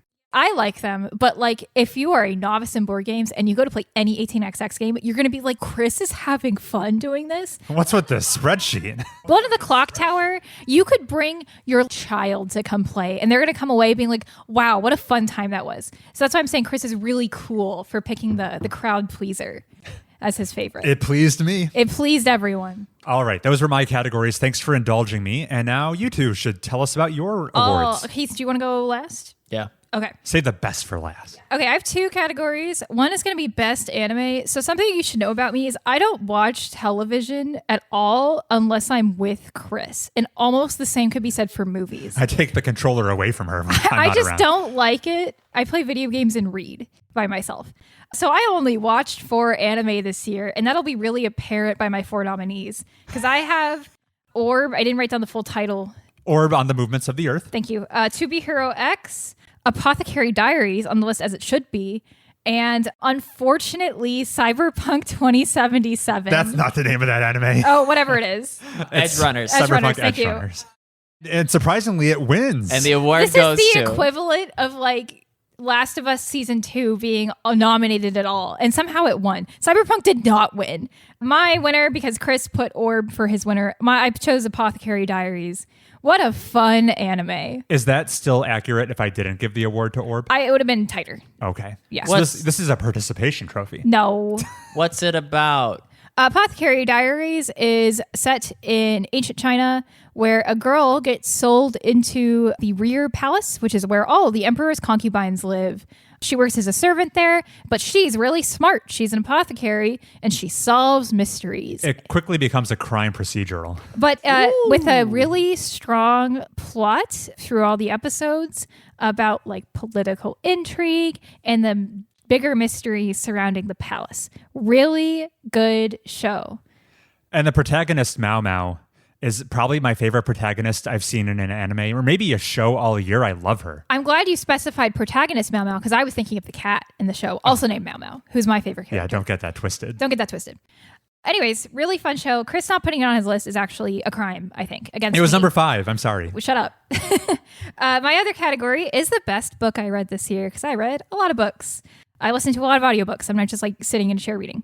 My 4 nominees are Here One Moment by Leanne Moriarty, Everyone in My Family Has Killed Someone by Benjamin Stevenson, Tress of the Emerald Sea by Brandon Sanderson, and Hero of the Ages by Brandon Sanderson. Wind and Truth would also be nominated, but I haven't finished it, so it's next year maybe. And the winner is Here One Moment by Leanne Moriarty. I love her. She's such a good author. Great work. The hook of this novel is one lady gets on a plane, walks down the entire plane, and predicts everyone's time and method of death. And then they follow those characters as they go into the world and see how accurate her predictions are. And what's up with her? Why did she do that? Why is she so accurate? Very great book. Leanne, you are such a good author. Please keep writing. Nice job. And those are my awards. Love it. Yeah. Those were all fiction? Yes. Yeah, I don't read a lot of nonfiction. Okay. Sorry. Okay. Heath. And here are the nominees for Best YouTube Channel added to my subscriptions in 2025. In alphabetical order. Devarkesh Patel, Funkonometry, Jimothy Cool, Khan Academy, and Lewis Cole Music, which is technically cheating because I've been subscribed to Lewis Cole Topic for like over a year. And the award goes to Devarkesh Patel. What is that channel about, Heath? World War II history mainly. But Okay. it would be misleading to give the credit to Devarkesh because all the credit should go to Sarah Payne. She works at the U.S. Naval College War Academy. She is the most entertaining historian, and her account of like everything from India, Pakistan, the fell of the USSR, China's role in whatever. She's so conversational. Other historians will regurgitate History Channel like this is the most pivotal turning point of the blah, blah, blah. She's so chill. She won't use like Zoomer slang and say that Stalin did a big oopsie, but she's just like your cool aunt that knows everything because she did her defense on Chinese-Russo relations. There's a power gap between her and the next historical, for the same reason that people resonate with whenever Shane Gillis talks about history. He makes it fun. And then Sarah Payne is the other one. And Sarah Payne's best work, this is the most popular she's ever been, is through Devarkesh's channel, which is why we got to give the credit to him, even though it's kind of like how, you know, the song Uptown Funk by Bruno Mars is not technically by Bruno Mars. It's by that other guy who I'll be nice to because for all I know that my brother hangs out with him through his like DJ circles. But whatever. Very good. Other categories that I was trying to workshop. Chris, this was so hard for me, the Tubies. Okay. Here are the nominees for the best setting in 2025. Disable enemy chanting in Ball Pit. I don't know why you would. Oh, these are like settings in the menu. In games, yeah. Okay, I was picturing like environments. Oh, the nominees are Tundra.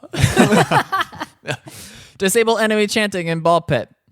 Wolf appearances in Ghosts of Yotai. And that's as many as I could come up with. That was so hard. My category I couldn't get enough of was games I played this year and didn't mention on the podcast. Because I have Her Story. Donkey Kong Bonanza. I did technically. I brought that on the podcast. We discussed it in tandem a and little then bit, Sayonara Wild Hearts. I also played this year and didn't bring. which will make it very surprising when it's your number one this year. That's crazy. What was the other game you mentioned? Her Story. From the makers of Immortality. I know. Yeah. I played it like last weekend. Okay. Yeah. What'd you think? I liked it. Good time. Quick. Yeah. Okay. Fast. A lot of fun. Did you like it? I was asleep during that part, so I don't remember. I heard the famous falling asleep. During Her Story and Telling Lies and Immortality. Well, you didn't like Immortality. Well, Immortality has aged much better. Oh. Well, now that I'm single, I'm looking at Manon like, What? Yes. what a woman. Chris, care to explain that to me? Best surprise of this episode. Oh, God. Okay. And that was the Tubies. And that was the Tubies. A round of applause for all the winners. Very deserving. Some of them. And now we'll end with the final big event, which we do every year. I think this is maybe our 8th time doing it. Is that right, Heath? Yes. We are going to list our top 10 favorite video games we happen to play in 2025. Important caveat, that doesn't mean the games we're listing necessarily had to release this year, although they could have. 2 of them did. Usually we have requirements like it has to be our first time playing the game, new to us, and we usually have to have finished it. You might notice some of us, maybe speaking for myself, sometimes rules get slightly bent. You'll find out how. What order should we tackle this in? We're going to go round and round. My number 10 on the list is The Looker. Yeah. Okay. The parody game of The Witness, where you are going through a puzzle castle and looking for, but never finding, great deals on a 0% APR pre-owned vehicle. As an in-joke in our video game circle, but also a love letter and an appreciation for one of the more interesting puzzle games that you'll see later on my list. I had fun with it. It's definitely my sense of humor, and that's why it's number 10. There was a Jonathan Blow trailer at the Game Awards. Yeah, there was. New game coming soon. Yeah. I hope you like sliding box puzzles. Oh, like Undertale? Wait, Sokoban games, that's what they're called? Okay. Yeah. Get hyped. He's making one of those, and I think he said the intended time to completion is like, not exaggerating, like 300 hours. God kill me. That's fine. He'll find in creative ways. Chris, if we play it together, we can do it in 350 hours, I bet. Because we're bad. Because we're bad. Yeah. The Looker, no fat on that game's bones. You can beat it in like a single sitting. Doesn't overstay its welcome. As much as it's poking fun at The Witness, you can also tell the maker of The Looker has a lot of appreciation for The Witness. Definitely played it multiple times or played it thoroughly. Well, that left an impression on him. Yeah.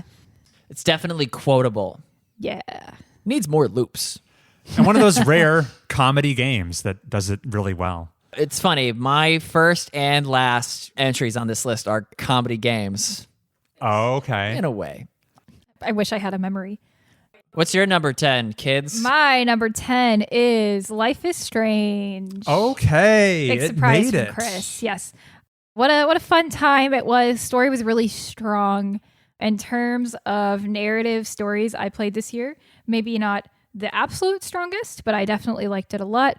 Decision making was great. Yeah, just a cool, fun time. Can't wait to play more in the series. Right. Played the first one. Yeah. This means we played a couple games that were like very low interaction, experience and narrative, make some choices games this year. Yeah. Does this mean Life is Strange beat out The Wolf Among Us for you? Yes, it does, but not by a lot. I'm a little surprised to hear that, actually. Wolf Among Us should have let me kiss Snow White if they wanted me to let it win. And kissing is possible in Life is Strange. I got so to kiss Chloe. That's why it edged it out. Yeah. Why was Snow White mad at me at the end? I did nothing wrong. I was perfect. I was a good boy. Okay. My number 10 favorite game I played this year for the first time.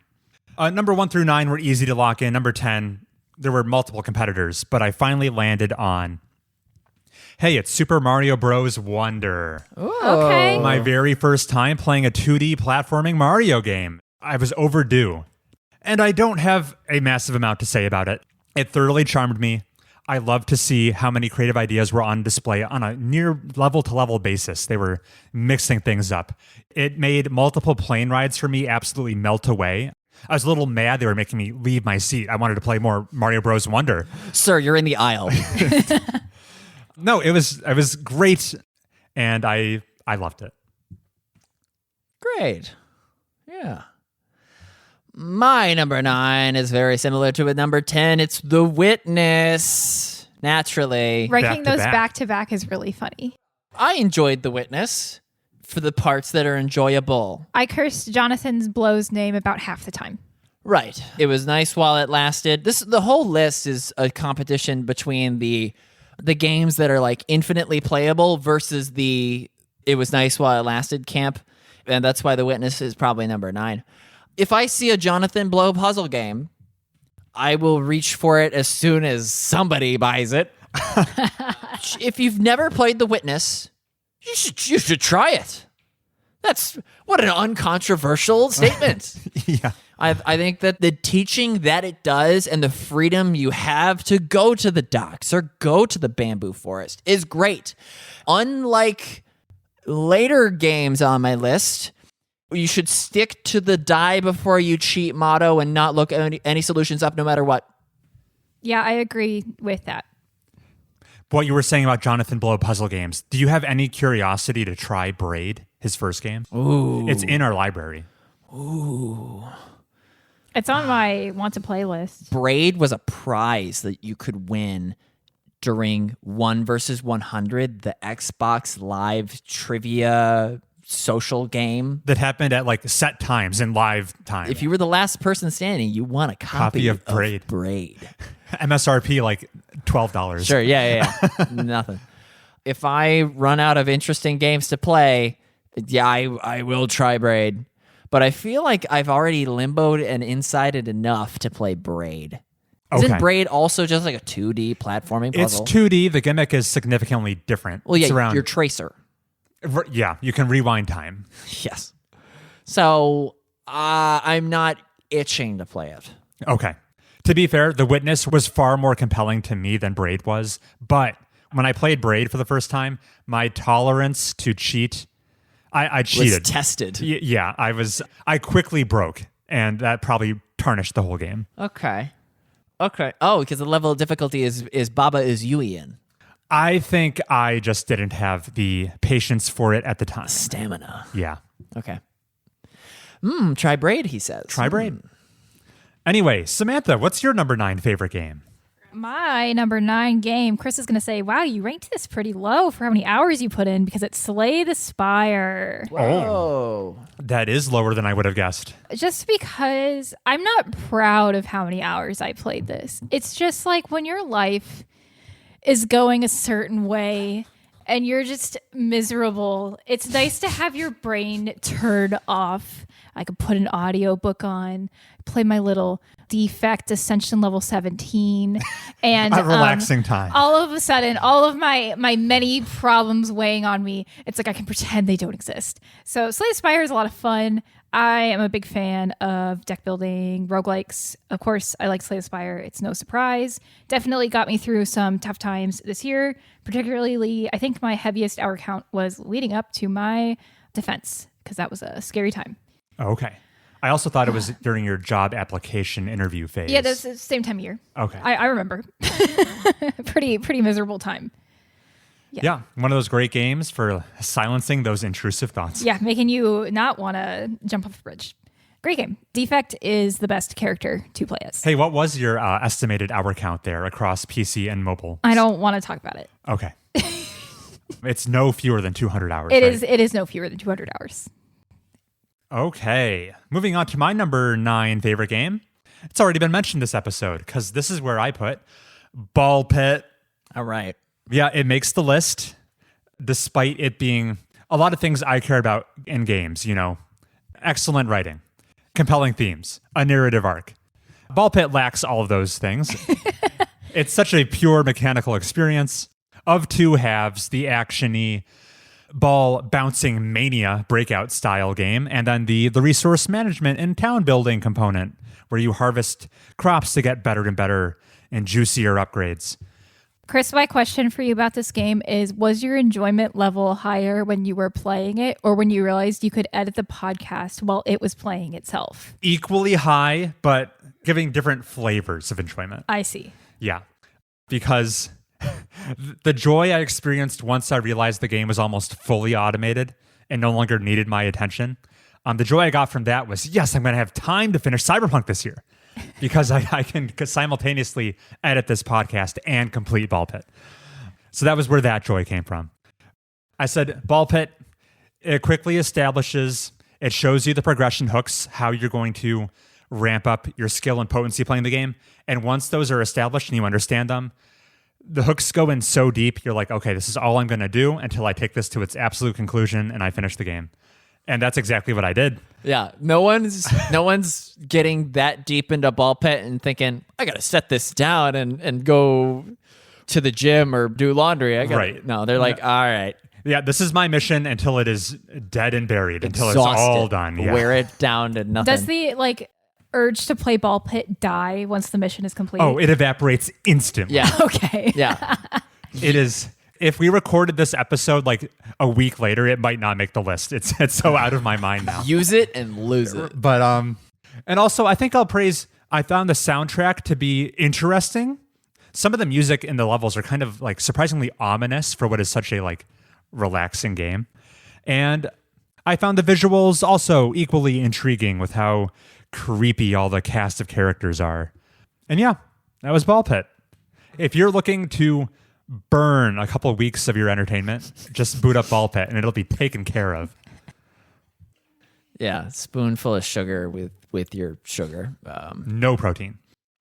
Let's shift gears completely and talk about a game that did have a narrative, very much so. Banner Saga 1 is my number 8 on the list. I'm pleased to see it. It stood out because I finally got the hang of the combat, blue numbers versus red numbers. And thinking back to the twists and the turns and the decisions that are going to have implications in the sequel is what elevated it on my list. It was good that I played it, and I like being able to talk with friends about the things that happened in my run as opposed to theirs. So that's Banner Saga 1. Have you just been waiting to catch word from Samantha that she's booting up Banner Saga 2 to continue? Yes. Banner Saga 1, it just ended so badly for me. Not like my outcome was bad. It was just like I had to replay the final battle 3 times. And now I'm like, oh, I don't want to play Banner Saga 2. Even though I enjoyed most of Banner Saga, it's just left a bad taste in my mouth. If you start playing it, I will be forced to start playing it. We are in a prisoner's dilemma of playing a fun video game. Yeah. Fine, guys, I'll boot it up. Go ahead, Chris. You'll save us You both. have to put your thumb on each scale. And then we'll be fighting over the copy. That's funny. If I'm on each scale, you might as well not put them on either. There's 3 scales in this metaphor. Very cool. That was Banner Saga 1, number 8. Heath's number 8. Samantha, what was your number 8 favorite game? My this year? number 8 was Blueprints. I had a lot of fun with this game. This is this low because everything above it was just really good. That's how these lists work generally. Yeah, this I put my games into tiers so it helps me organize them better. And Blueprints is an S tier game. So we have entered the S tier on your list. Yes, yeah. I really just the puzzles were so clever. Picking the rooms is so much fun. Getting that persistent progression feels so good, so powerful. There is so much to this game that I will never discover because I've stopped playing it. But it's impressive how many layers there are. The only hit against it really is just RNG being kind of a limiter in your plays sometimes. There are ways to mess with the RNG, but still, I feel like in a perfect roguelike, every play should be, it's possible for you to win. And that's basically true of any other one. But in Blueprints, there are runs you can boot up and start and fail to succeed, even if you have all the information. Yeah. Fail to succeed. I guess it depends on how you define success, because you can find some clues that'll help you in a different way. What I'm trying to say is once you know all the secret ingredients to add to how do I hit credits on this game? I hit credits right away on my first try, but I've seen reports that that's not true for everybody. And I definitely had some runs where I learned nearly nothing because of how quickly I was shut down. It's a little frustrating. That happened to me as well. Yeah, because the runs aren't an inconsequential amount of time to invest. So, and that's Blueprints. You're number 8. I'm sure you guys will also talk about it. We will see. All right, my number 8. Slightly controversial because I actually haven't seen credits. Yeah, baby. It's the remake of Dead Space 2023. Thank God you put it on your list. So Samantha and I are like a single play session away from finishing it. Okay. It will be done before this year is over. Probably before this Before day, this is, day over. is over. Yeah. Because we're in chapter 11 out of 12. And yeah, it felt wrong to disqualify it when I'm so close. The ending's not going to change my opinion. I think I already know the twist. Through cultural osmosis, I know. Damn it. That means I have to guess it. Ugh. This is the survival horror game originally from 2008. We're playing the remake. I absolutely see why it's a classic in the genre. It has everything I expected. The horrifying ambiance, the iconic enemy design, which focuses on shooting your gun such that you cut off their limbs. Oh, that's neat. That's not like most other games that you play in any other shooting capacity. I wasn't expecting the power trip of the telekinesis and like grabbing an explosive barrel from all the way across the room, yanking it to me in an instant, and then throwing it to detonate 2 necromorphs. It's a great thrill a minute, especially when I'm thinking about how many bullets that just saved me. Or when Chris sees an explosive grabby thing in a room we've already cleared, and he's like, well, let me just take this guy along with me through 4 other rooms so I could use it to kill a guy later. Yeah, right. The economy. I now have all the weapons, Heath. I am now a convert to the line gun. It's just like a bigger plasma cutter. Yeah. It chops these guys up real fast. It's great for taking out their legs.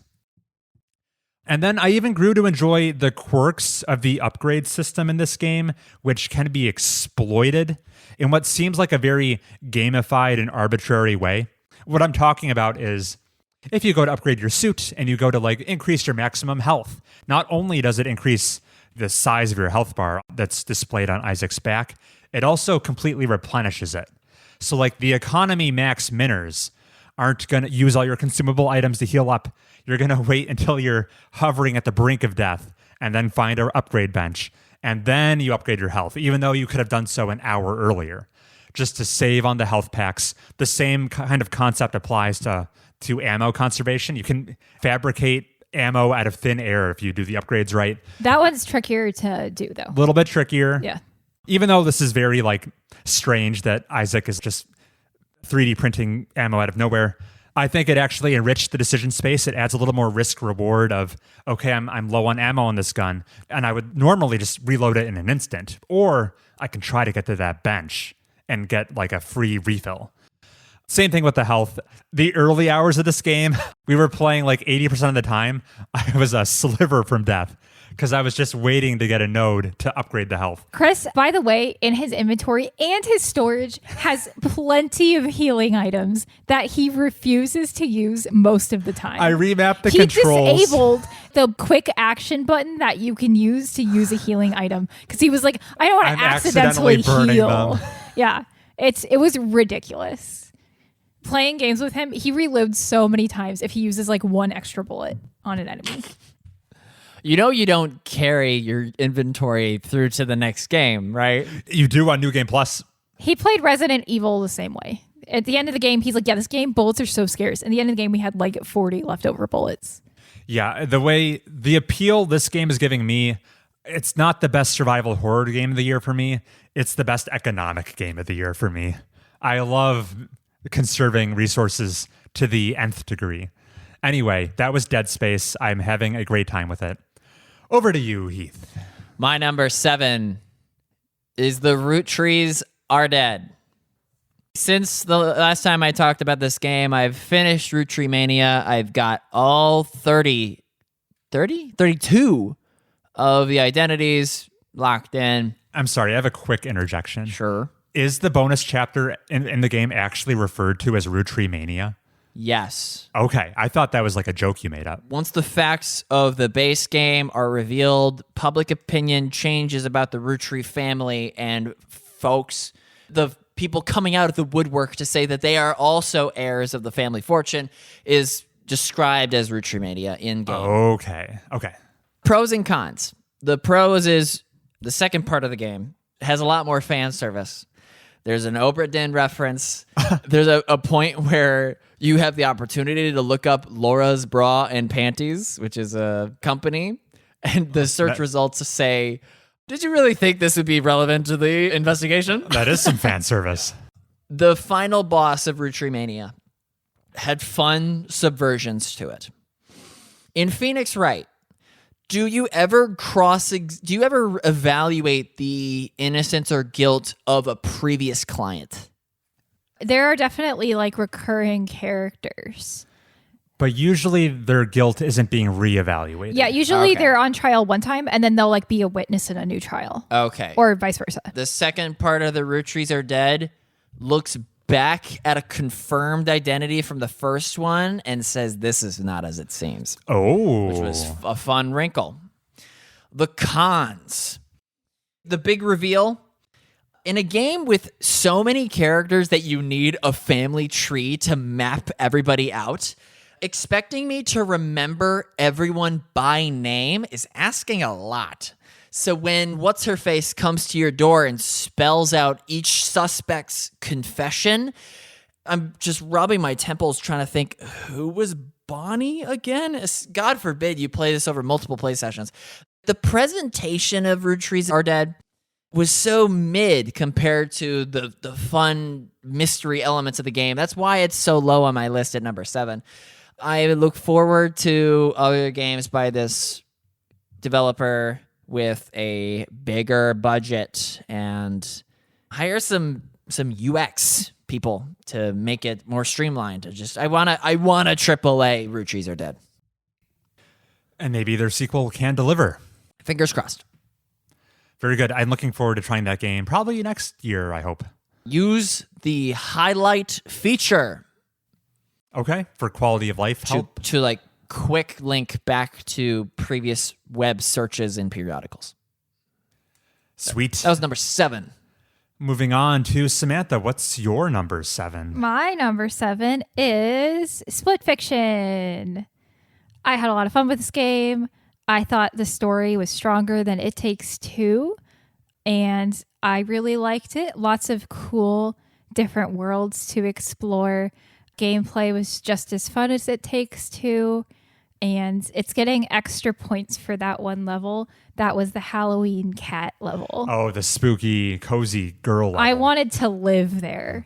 I was like, what's the rent? I will pay it. This seems like a good opportunity for me to reveal my number 7 game is Split Fiction. Chris, So aligned. we are so in sync. It's crazy. We're so in sync. My God. So let's tag team it. Yeah, as appropriate. So appropriate. Oh my God. Joseph is happy. Yes. Yeah. Our third Haze Light game we played together after A Way Out and It Takes Two. And what do you think? Is it your favorite of the 3, Samantha? I think I rank It Takes Two a little higher. It might be my favorite. And I'm not sure if that's just because of the novelty bias of It Takes Two as the first one we did. I think Cody and May, I just didn't like them as people. And that Sure. that's hurting my enjoyment of It Takes Two. Even though maybe like the novelty was better.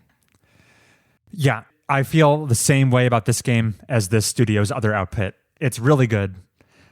I love the asymmetric dividing of responsibilities. So we're both have different control schemes and tool sets. I got to be a boat and Chris rode me in the boat. Right, and Samantha literally carried me in her arms to protect me. Once again, fun mini games in this game, like the challenge course of we had to hot potato swap a bomb back and forth between us That was tricky. and be ready to catch it when the other person throws. That relied on like serious communication, like between partners. Maybe more so than any other part of the game as we got through an obstacle course doing that. Yeah. They really have fun ideas. They maybe retread a couple gameplay gimmicks from previous games, but I like the sci-fi shooting level a lot. And of course, the grand finale of this game is the highlight, where they do perspective bending things. It puts the split in Split Fiction. That part was so insane. You literally could not guess what was happening next. Yeah. Yeah. I almost wonder if like someone came up with that idea and the rest of the studio was like, let's make the entire game around that. Yeah. It was amazing. Ended on the highest of high notes. Split Fiction was really good. I wasn't wowed by the story at all, which is by and large the same. Did you like it better than It Takes Two, though? Because I feel like it was better, but it wasn't great. I think I remember my controversial opinion being the story in Split Fiction bored me more because it was competent enough to be generic. I see. Versus It Takes Two, you were like, this writing is bad. This is bad. It's so I'm it's interested. so strange. I can't wait to see how bad it stays. Yeah. Right. Yeah. And that's Split Fiction. Yeah. Our number 7 games. High Number five. 7. Woo. Yeah. Collaboration. My number 6 is Ball Pit. Like to see it. Boy, I spent... How long does it take to refresh your harvest? I feel like there's a timer, right? And that timer continues even if you close the game. Yes. You can like pop back in and the harvest is now ready to go. Did Chris mention the sicko thing he was doing where he was like, oh, we have like 5 minutes before we have to leave. I'm just going to boot up Ball Pit real quick and do a harvest. Do a quick harvest. Yeah. A quick Yeah. harvest. Yeah.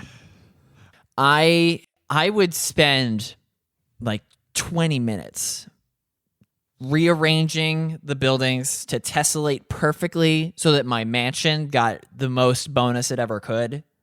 You get $1 every minute for every building that's in that square. Right. So I would spend so long, and then I would back out of that and be like, oh, harvest is refreshed. All right, I'll harvest again. That's why Ball Pit gets so much higher than other games of its ilk, because the cool base building part is just that much more tantalizing. When the excitement of combining new balls wears off. The base building is still there for you. Right. Ball Pit number 6. Like to see it. All right, Chris, I know you were worried this year that we'd have a repeat of last year where I put Persona 5 as number 11. Didn't make my list. You were pretty upset. Right. Yeah. Very salty. Luckily, you won't have to fear because my number 6 is Nier Automata. Yes. It makes the list. My weird comparison for this game is it's like going to see the musical Cats, because most of the experience, you can tell there are artists at work here, but it's not blowing you away. The combat is fine. The story is somewhat interesting. There's some interesting themes there, but you're not quite sure where you're going with this. And then you hear the song Memory and you're crying harder than you ever have in public. And that is the experience of finishing Nier. What an emotional moment. It is worth all of the buildup to get to that ending. Lots of interesting plot along the way, but definitely not the most interesting on this list. Even though, like I said, it was cool. So, interesting game, very weird lows and highs. The hacking was stupid and I didn't like it. A skill issue. Skill issue, probably. That's Nier Automata. Okay, I think I predicted it was your number 8. So to see it even higher than that, I can't be mad. I knew you were going to be happy. We'll have to see what Heath has to say about it. Higher than 6, maybe. TBD. Yeah. Speaking of games with interesting stories, my number 6 entry is AI, the Somnium Files. Making Samantha happy. This is the best game Chris played this year. This is yet another year where Samantha and I play a game from Spike Chunsoft, a visual novel detective style game. You play as Date the cop, who's diving into people's dreams to find clues and solve a string of murders with his AI companion, Iba. We had a great time with it.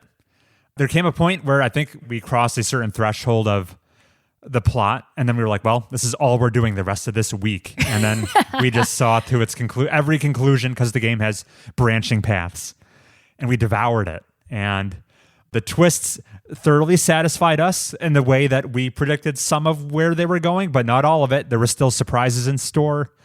Does it quite live up to Spike Chunsoft's best previous work? Not yet, but I'm certainly excited to see where the Somnium Files sequels go. that we will be playing shortly, I think. The worst Spike Chunsoft game is still really, really good. Yeah, this is like among the worst Spike Chunsoft games I've played. And Chris and I are so high on it. I was like, we can't play the next one till the new year. And he's like, why are you making me wait so long? So we're having a great time. Fan favorite characters like Mizuki, like what was the Yakuza guy's name? Oh my God. Moma. Moma. Yeah, I think. I really can't wait to see them back and the sequels. I liked Tessa.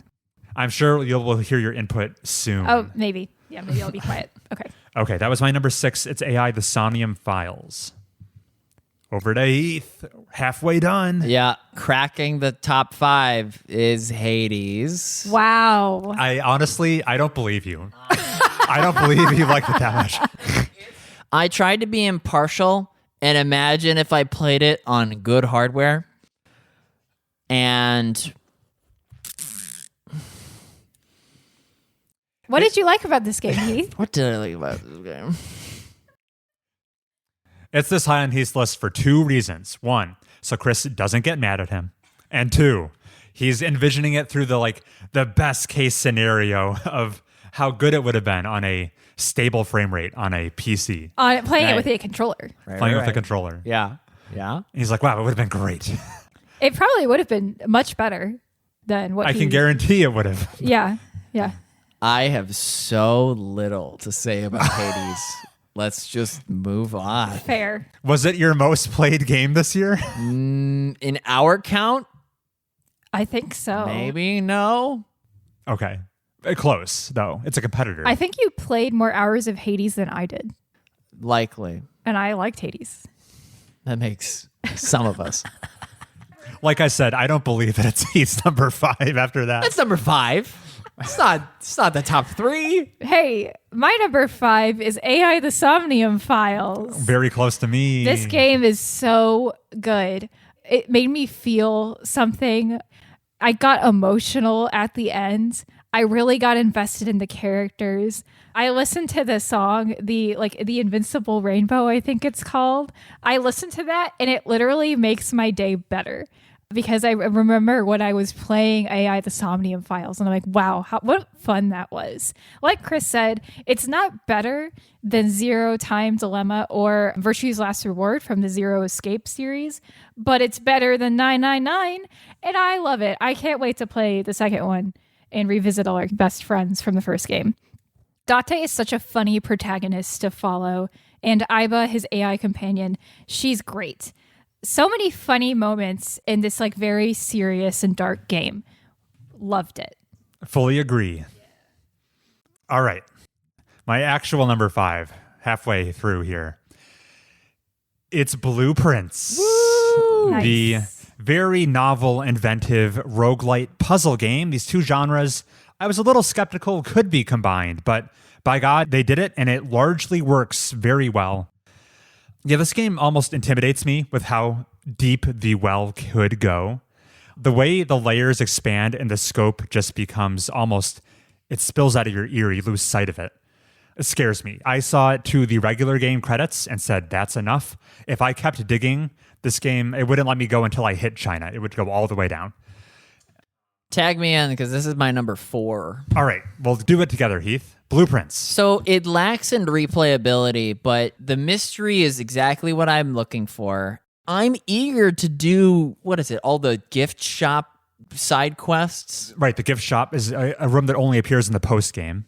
And certain items are unlocked if you beat the... Right. With fewer than 20 rooms or something crazy. Special challenge runs. Yeah, I'm eager to do that. I'm eager to figure out the mystery. I haven't played chess yet. Oh, That's kind of crazy. Yeah, I don't know what the steam pump room is. okay. There's a lot to see. Yeah.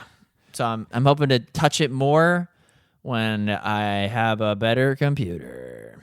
Sure. Was it performing poorly on your Mac? Sometimes he would walk and not stop. Oh, Ooh. you're losing I would steps lose steps crossing a threshold there. You didn't mean to. unless I mashed WASD to regain control. It's pretty impressive. Steering. You Your completed the computer's game. possessed? Yeah, that's crazy. It suffers. I have a little more to say about Blueprints. What a whimsical manner that if you cared to, there's like a fantasy novel's worth of lore to unpack there that is all very compelling. I'll never forget that I read an entire like short novel while playing Blueprints when I checked it out from the bookshop. That was really cool, ties into the game's universe. And yeah, I'll say Blueprints definitely has some of the highest highs in video gaming when you have the aha moment of certain puzzles that I've had all year, maybe even longer than that. Some of the highest highs I've had probably this decade. But it was not a frustration-free experience. Unfortunately, sometimes the oil and water mixing of a bespoke authored puzzle game and the RNG just did rub me the wrong way. And I know once you get into the very late game, you can massage those percentage chances and make it more tolerable. But at least where I got off, you can't guarantee that massaged RNG from minute one. You have to put up with some of it. Also, as someone who played past credits and who had significantly massaged the RNG, it doesn't fix that problem. It just helps. Yeah. It's like a Band-Aid. I can absolutely see how this is, for a certain subset of the audience, this could be your favorite video game, and I'd say I see why. Blueprints, really cool game. Probably the most innovative game I played all year long. It was Chris's number 5. It's my number 4. Samantha, what's your number 4? Oh, okay. Not your number 3. Got it. Okay. Right. My number 4 game is Hades because I played that for the first time this year. Interesting. Yes, Chris knows what my number 3 is now. Oh, weird. All Yeah? right. We like Hades. All right. Let Samantha proceed. I liked Hades a lot. What an addictive cycle having that combat be so fun where you're constantly getting new upgrades. The boons from the gods are great. That ongoing plot and characters back at the House of Hades, very charming.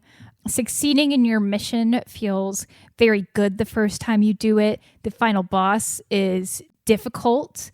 And when I beat him for the first time, I was so excited. What a fun progression curve that game lets you ride. Really liked Hades. Thought it was really strong. Every person who we've since heard dropped it after like 45 minutes to an hour. I genuinely don't understand you. Like, I'm like, how are you not just having... Why are you not getting like your brain dumped with dopamine right now? I don't get it. So yeah, loved it. I agree. I'm like, this is so immediately appealing to me. Yeah, it was like I wasn't even 15 minutes in before I was like, oh God, I'm going to play this whole game. One moment I'll shout out is the rival fight. Rival is something you can do as like a heat level to make the game harder. And the rival fight for the final boss was the most I've sweat playing a video game. And it was so fun. You succeeded, though. Basically, all of the other rival fights, they get some kind of boost. It's something you can see that makes them better. Like the first boss, she has people that come and aid her to make it harder. And so you're fighting multiple opponents. The second one, the floor is lava now or something. It's a little different. Maybe I'm thinking of whatever. It doesn't matter. The final boss, the rival fight, is the final boss just being like, oh, yeah, I'm just not going to hold back now. And the fight is just that much harder. So cool. Love to see it. I was immediately scared. Great game. And final comments on how the story wrapped up, the characters? Oh, it was good. I liked seeing the characters resolve their stories. I played the game past the epilogue because I wanted to finish some of the character storylines. So, and that's a big dedication. Yeah, I was pretty invested. An actual roguelite game with a narrative you care about. The epilogue was so disappointing. Oh. It was so nothing. I was like, come on, guys, put in a little effort for me, please. But the ending of the main story, I thought was great. Very good. Chris is so angry at me. No, I'm just interested. Okay. I'm so you'll interested. See. Okay, moving on to my number 4 game this year. Samantha, you've been waiting to hear it. It's Donkey Kong Bonanza. Woo! This should be Chris's number 1 with how he was... how I talked it up. Yeah, I did talk it up a lot. Yeah. Coming into this year, I had zero affinity for Donkey Kong or the games he stars in. So finding myself absolutely falling in love, becoming smitten with this big gorilla, has got to be one of the biggest pleasant surprises of the year for me. The previous game I talked about, Blueprints, it had some of the highest highs all year, but was no stranger to some low lows. Donkey Kong Bonanza doesn't know what a low even is. The game is constantly pleasurable, engaging. I was never not having the time of my life playing Donkey Kong Bonanza. This is the big Switch 2 exclusive of the year from the Super Mario Odyssey team, a 3D platformer with Donkey Kong and Pauline, where you can destroy and terraform almost anything in the environment, which plays into the platforming, but also the puzzle solving in this game and the combat. He has a very enjoyable moveset. The levels progressively get more inventive and strange as you burrow deeper and deeper into the planet's core, which is kind of the conceit of the game, trying to reach the center of the planet.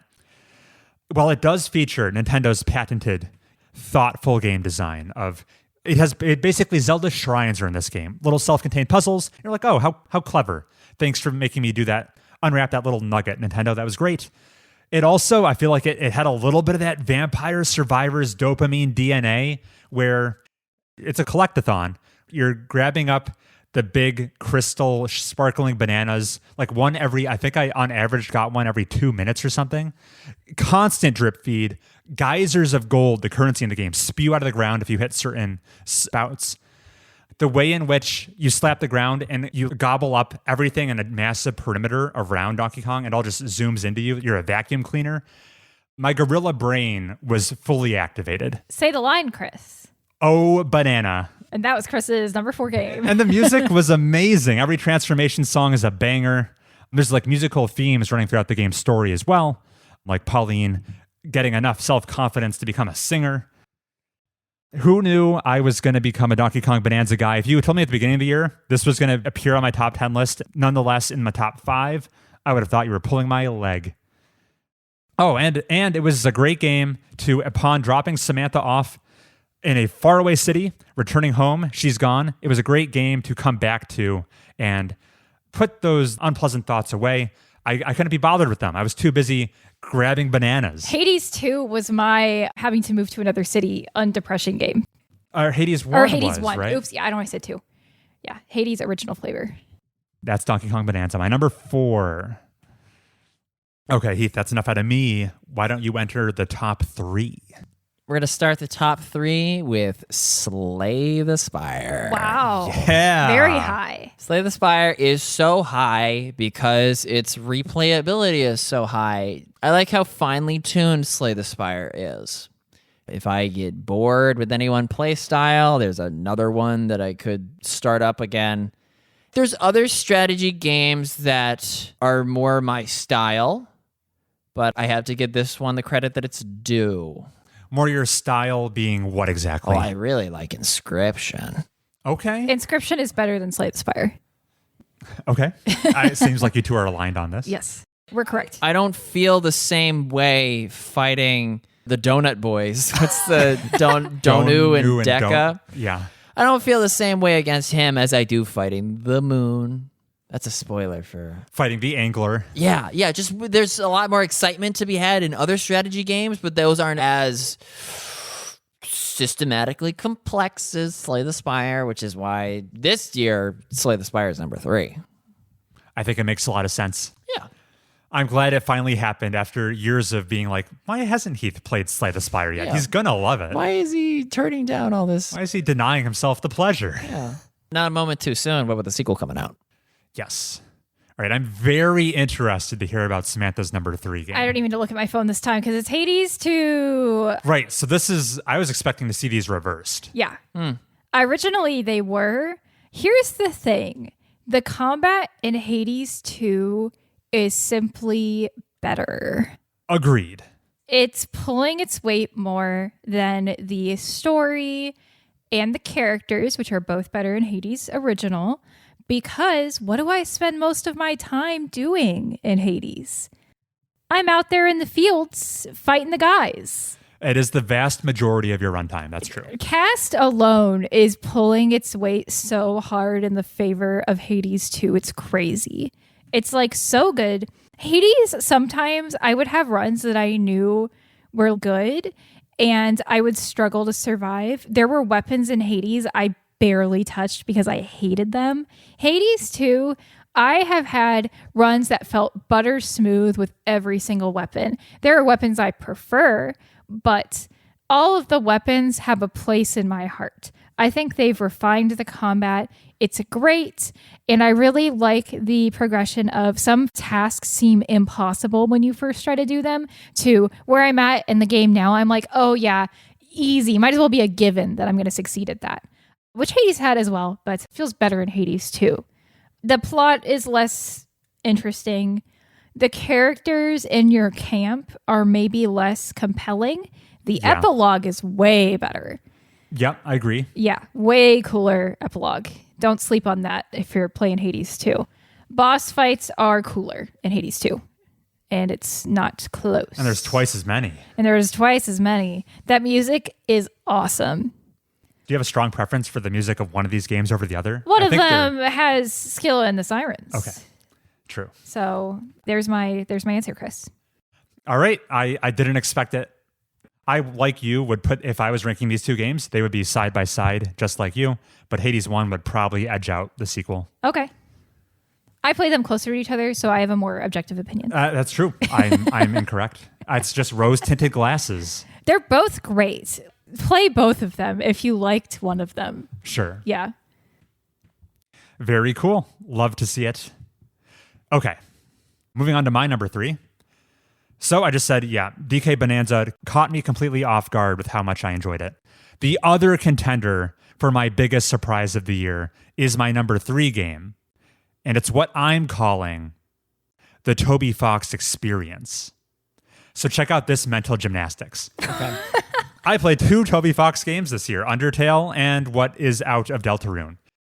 Alone, neither of them can be eligible for the list because Undertale is, of course, a game I played the vast majority of years ago. Some would argue that you literally did not, but it's fine. Except for what was apparently like the most crucial parts of the game, which I somehow neglected. You played like Nier Automata a run, and that was it. So Undertale's half disqualified from the list because I already played most of it.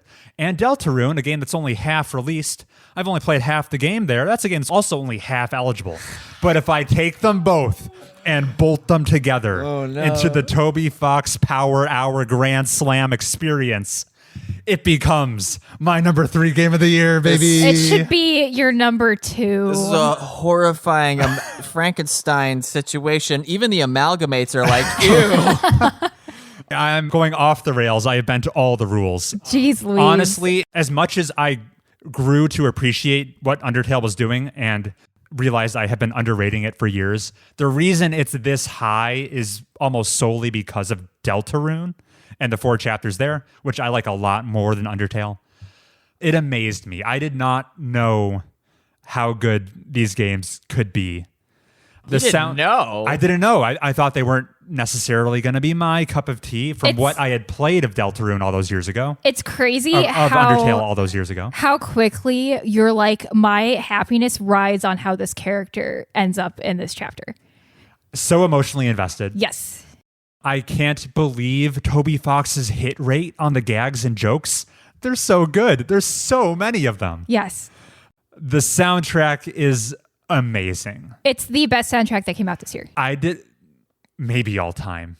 Currently, I'm not ready to hand over the trophy I give to the Nier games as best soundtrack of all time, but I suspect, based on this trajectory, by the time Deltarune is fully released, all 7 chapters are out, there will be a new king on the throne. Nier will be surpassed for the soundtrack, and it'll go to Deltarune. I was just on a whim, my YouTube shuffling songs was on, and I think a Deltarune song came on. I believe it was From Now On, one of the battle themes that came on a whim. I wasn't prepared for it, and instantly I had tears in my eyes. It brought me back to that game so quickly and potently. I couldn't believe it. It had such an effect on me. Toby needs to release the rest of it because I am chomping at the bit to get more. Yeah, and I can't wait there's so much intrigue on the plot. The characters have completely endeared me to them. It made Heath cosplay. What more could I say?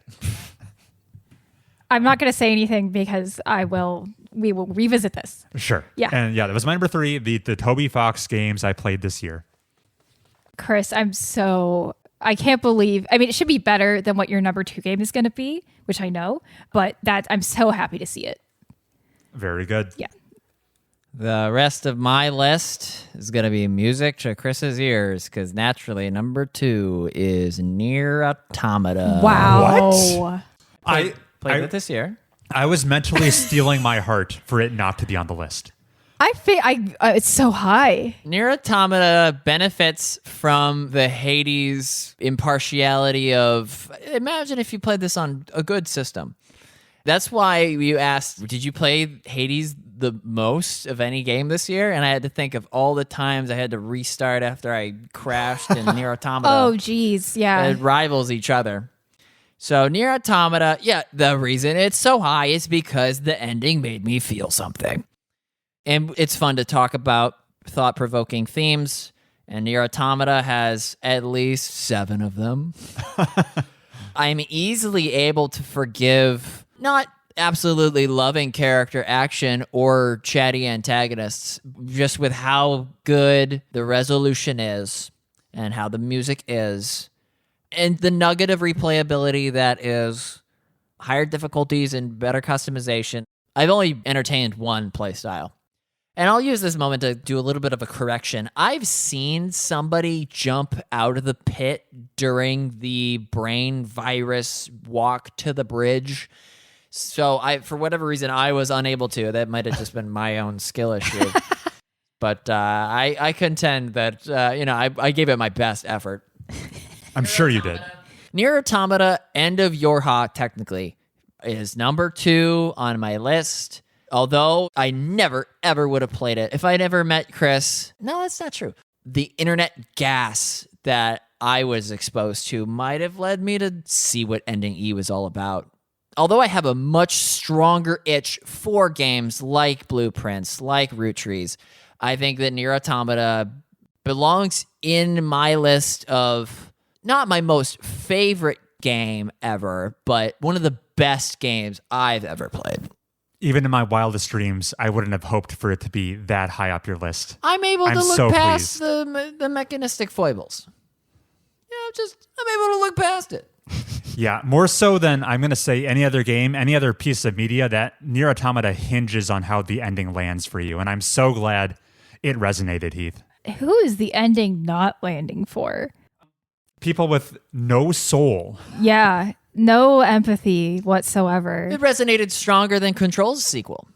Because it's called Resonant or something? Thank you. Yep. Bravo. Wow. I am pleased as punch. I can't believe in a year where Heath played Blueprints, Root Trees Are Dead, Nier came out on top. I'm so happy. This is just the Chris Power Hour. Woo! My number 2 game is The Witcher 3, The Wild Hunt. I definitely had some ups and downs with this game, but overall it stole my heart. What a fun time. What a compelling story. How cool is it that these subtle gameplay choices all add up to me being the coolest Geralt that ever lived, getting the best ending. If I gotten the crappy Chris ending, I think it would have been ranked like number 7. Whoa. Good thing we walked that line carefully. Good thing I'm really cool. Good thing we made sure that the Roach quest was completed. Yes. Yeah, I really, truly loved it. I read the book and I was like, wow, Yennefer, worst character. Literally, why does she have a fan base? And the game convinced me that she was the best girl. Just really fun writing. Just, wow. I've already talked about The Witcher too much on this podcast today. You found out Yennefer's just a girl's girl. Yeah, she is a girl's girl. I was like, oh, she's not mean to everyone. She's just mean to men. And all of a sudden, I was like, that's my girl. She's the best. Yeah, sign me up. She can save my house. So yeah, she and Triss are besties despite everything Triss did to her.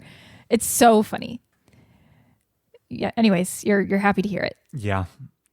How about that laundry list of side quests you got to experience? They were the best part of the game. It's so good. Yeah. Yeah. And the way they intersect and bleed into the main quest at times, it's very interesting. Just what a fun time. I'm sad that Cyberpunk isn't as good as The Witcher 3. Speaking of. Cyberpunk. Yeah. That was your cue. My number 2 game I played this year is Cyberpunk 2077. And while it's not my number 1, it's not my favorite game I played this year. It's probably best representative of the year. When I think of 2025, the first game I'm going to think of is likely Cyberpunk 2077. Because you played it the entire year. Because I played it literally the entire year. Yeah.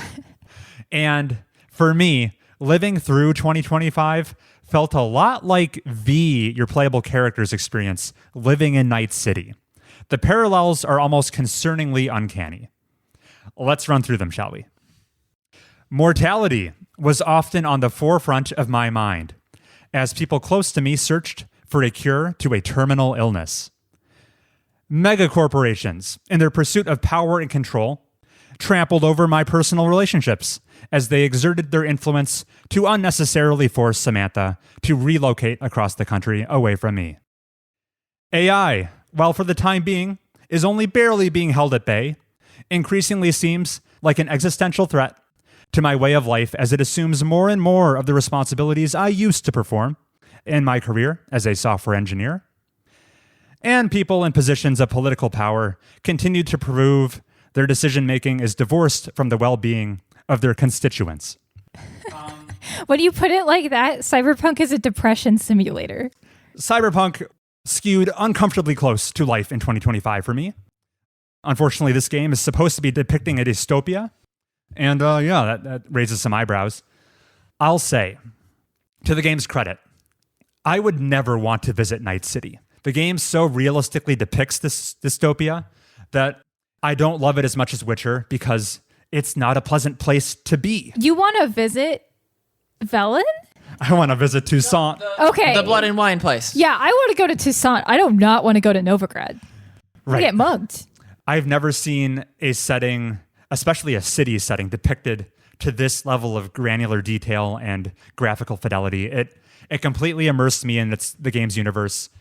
It has a huge swath of excellent side content, characters I eventually grew to like, even though often the game feels like relationships are so transactional. It's just the world this place has become.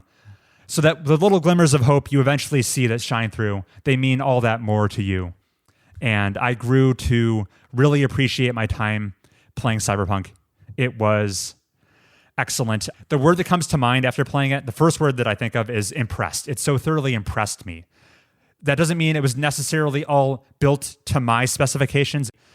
This wasn't a game built with Chris in mind, but I can't help but appreciate how well realized it was. Would you recommend people play this during the worst year of their life or not to do that? Did you think it enhanced your experience or made it hard to play sometimes? You would recommend it to fans of RPGs. Yeah, of course. It's an easy sell if the cyberpunk aesthetic and world building appeals to you. Yeah, it has that in spades. It's baked into every piece of DNA of the game. I hear cyberpunk and it's not exactly my preferred setting, which is why it didn't resonate with me something as strongly as The Witcher did. It's a very compelling game. I'm glad it had its redemption arc, and it won't go down in history only for being that really bad launch that happened in December of 2020. It's a game you can fully experience now. Now everyone will say, yeah, it had that really bad launch, but they fixed it. So there you go. Okay, that's enough about my number 2. We're all to the final games everyone here played. Number 1 was Undertale. Yeah, woo! Naturally. If you've never played Undertale, you have to. It is a must play. Specifically, I have to stress, you have to beat Normal Route and Pacifist. Yeah. And you have to do it in that order, despite my best efforts to try to do Pacifist first. Everyone who failed to get through the ruins, just keep going. It'll make you feel things that other games just don't do. Emotional core. That's all you need to know. It's just so good. Did someone say core? Turn it up. Turn that up. Yeah, I have to agree with Heath. I do think it is a must play. Having seen Undertale more comprehensively this year, I've never felt like a bigger fool seeing 95% of the neutral route 10 years ago and calling it quits. Yeah, when I found out about that, what a rookie mistake. I couldn't process it. I lost my mind. Yeah. That's insane. Now I can see why. My God. Like Nier, it's a game that saves the best for last. Yeah. What's your number 1? Obviously, it's Deltarune chapters 3 and 4 because I have no compunction about it not being out yet. I'll make it my top game for 5 years in a row. I don't care. Toby Fox is a once in a generation talent. If anything happens to him, I will enact vengeance. Oh no. Deltarune is such a treasure. I can't believe it's this good. I played Undertale and I loved it. It really touches you for such a not long game. Like The Witcher has 120 hours to convince you to care about these characters. Toby Fox has 2, and you're so invested by the end. He makes such a well-crafted world. Every chapter in Deltarune has something that you absolutely love about it. The characters are so good. I cannot wait to play more. I can't say enough good things about this game. Just, I guess, if you think you have the patience to wait until chapter 7, you're a fool. Just play it now. You can listen to the soundtrack all the time, like I do at work. Basically, every day I go in the office, and it's so good. Oh, I love this game. Having access to the Deltarune soundtrack has enhanced my quality of life. Yeah, it does. It's the game of all time. It was amazing. Yeah. And I only put 3 and 4 on here because I was the only one here who had actually played chapters 1 and 2 previous to 3 and 4 coming out. So, right. Yeah. So they were only 3 and 4 were new to you. Yes. Yeah. Makes sense. I fully expected to see it. Yeah. I was a little surprised when Heath deemed it ineligible. It's all because of you, buddy. Thank God he put Undertale on the list. Chris is over here just bending the rules, and Heath's like, no, the rules say no Deltarune. I'm pretty sure I've always been on the record that your list, your rules. You would have pouted if 3 entries on my list were Toby Fox's entries. Number 1's 2 and 3, right? Seems a little excessive. That's Then what it would have been. Chris, that bumps Nier down to number 4. Can't have that. I could have broken it per chapter and Which made it 5 entries. Bumps Nier down to number 6. Because every chapter is getting ranked above. Yeah. Yeah. Well, good thing that didn't happen. Anyway, my favorite game I played this year, it's Hades 2, the latest game from Supergiant. This feels like the Game Awards when they were just like, clear, obscure one. I'm like, yeah, tell me something I don't know. Yeah, it was inevitable. I'm a Supergiant fanboy. Hades was my favorite game from them, and they made another really good one. Here's what I have to say. It's kind of funny how closely my experience playing Hades 2 mirrored my experience with the original Hades so many years ago. Back in 2020, I picked up Hades 1 in late September and immediately became obsessed with it. I couldn't put it down for months, racked up over 100 hours, earned every achievement, and it became my favorite game of the year. It also served as a great comfort during a somewhat stressful time. Hades was there for me as I underwent a bunch of job interviews as I attempted to leave a job I hated, and it was there for me as I navigated my new position at a new company. Flash forward 5 years, half a decade. I started playing Hades 2 in late September and immediately became obsessed with it. I couldn't put it down for months, racked up over 100 hours, earned every achievement, and it became my favorite game of the year. You earned every achievement? Yeah. Yes. It also happens to be the game I was playing when my dad passed away, and it continued to provide me with comfort and distraction over the months that followed. This is when I came to find a certain trait about video games I've always been well aware of became particularly valuable. As an interactive medium that requires your active participation, video games are excellent at fully engaging your mind and silencing other thoughts. I know this power can be misused, as some people escape into video games to avoid problems they should probably be taking steps to address. But in the case of grieving for a lost loved one, there is no problem to fix, and there are no actions to take. The grief must merely be endured. And that's where Hades 2 was a godsend, pun intended. Hades 1 is a game whose gameplay I would have probably referred to as perfection, and Hades 2 improved upon perfection. I prefer playing the act of mechanically engaging with Hades 2, I think is a superior experience. I have complicated feelings about the endings of Hades 2. Like I said, they patched the ending. My original canon, what I thought was the canon ending of Hades 2, was quickly relegated to being outdated, no longer even in the game. On the one hand, I'm like, oh, it doesn't quite sit right with me, Supergiant. You worked on this game for years. It endured a lengthy early access period.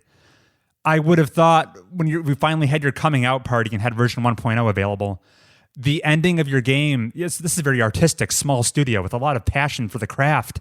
I thought they would have believed in the ending they were presenting. But to see them so quickly heel turn and change important aspects of it, basically bowing down to fan backlash. I'm like, oh, so you didn't have a spine at all about what you put out. Well, how strange. To be clear, Aren't you happy with the changes? yeah. The changes are an improvement. I just would have expected them to present us with the vision they actually gave a rat's ass about.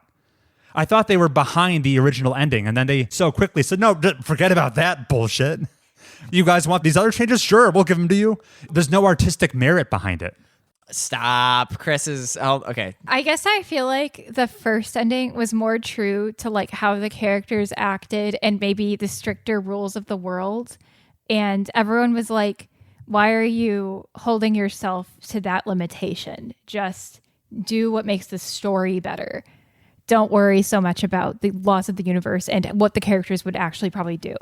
There might be other examples. This isn't unprecedented. I think the same thing happened to Mass Effect, where in response to fan backlash, the actual art itself is altered through patches and things. Right. I have lots of mixed emotions about it. Shouldn't that first step out the gate, the first ending, be what you intended all along? Shouldn't you stick to your guns? Artists aren't perfect. Bro's trying to watch All the Money in the World featuring Kevin Spacey instead of Christopher Plummer. It's not like it changed the message of Hades 2. Sure. It just improved the story. Like I said, The Game of Thrones writers wished they could do what Hades 2 did. Oh, yeah, boy, do they. Yeah. Like I said, my feelings about how the endings have been warped is complicated, especially because it was pointed out to me in a video essay I watched. It parallels very well with the alternate timeline. Different endings I watched coincides with the experiences of the characters in the plot. It's in a very meta way. It puts your perspective as the player closer to that of the perspective of the characters and what they are undergoing. Which makes it an even better gaming experience, if you ask me. And then also the complication of this weird alternate universe 1 versus 2 experience I had with Hades is now lost to time unless you watch the old one on YouTube. It no longer exists in the game. It's all very strange, in some ways beautiful, in some ways frustrating. But then, in conclusion, Hades 2, it also has that Scylla and the Sirens musical concert boss fight, and it rips ass. It's so good. Okay. It either rocks ass. It rocks ass. Or it rips hard. Whips ass. Maybe that's what I should have said. Well, I don't even know, because I heard a fart just now. Yeah. Okay. The Scylla and the Sirens musical concert boss fight is peak. It's so good.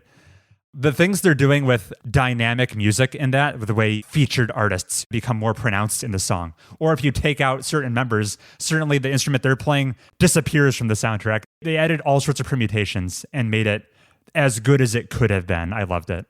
One of the best fights in a video game I've played, in my opinion.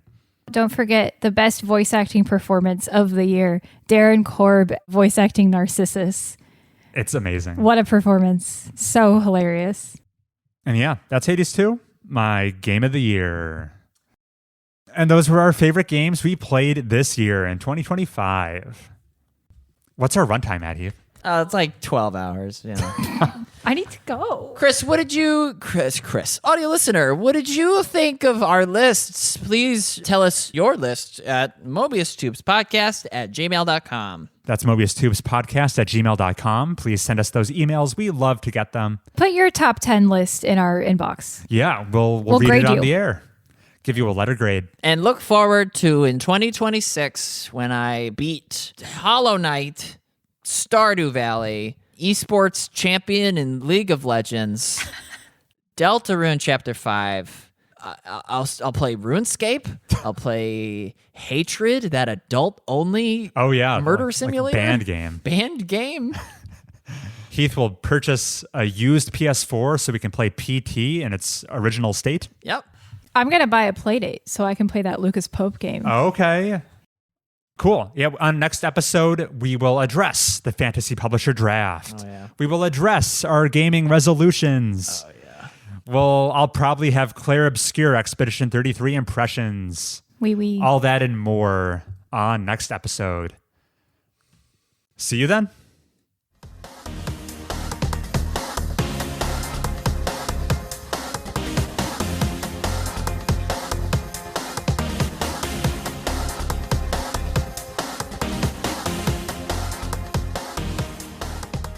Sorry, I have to pee. No.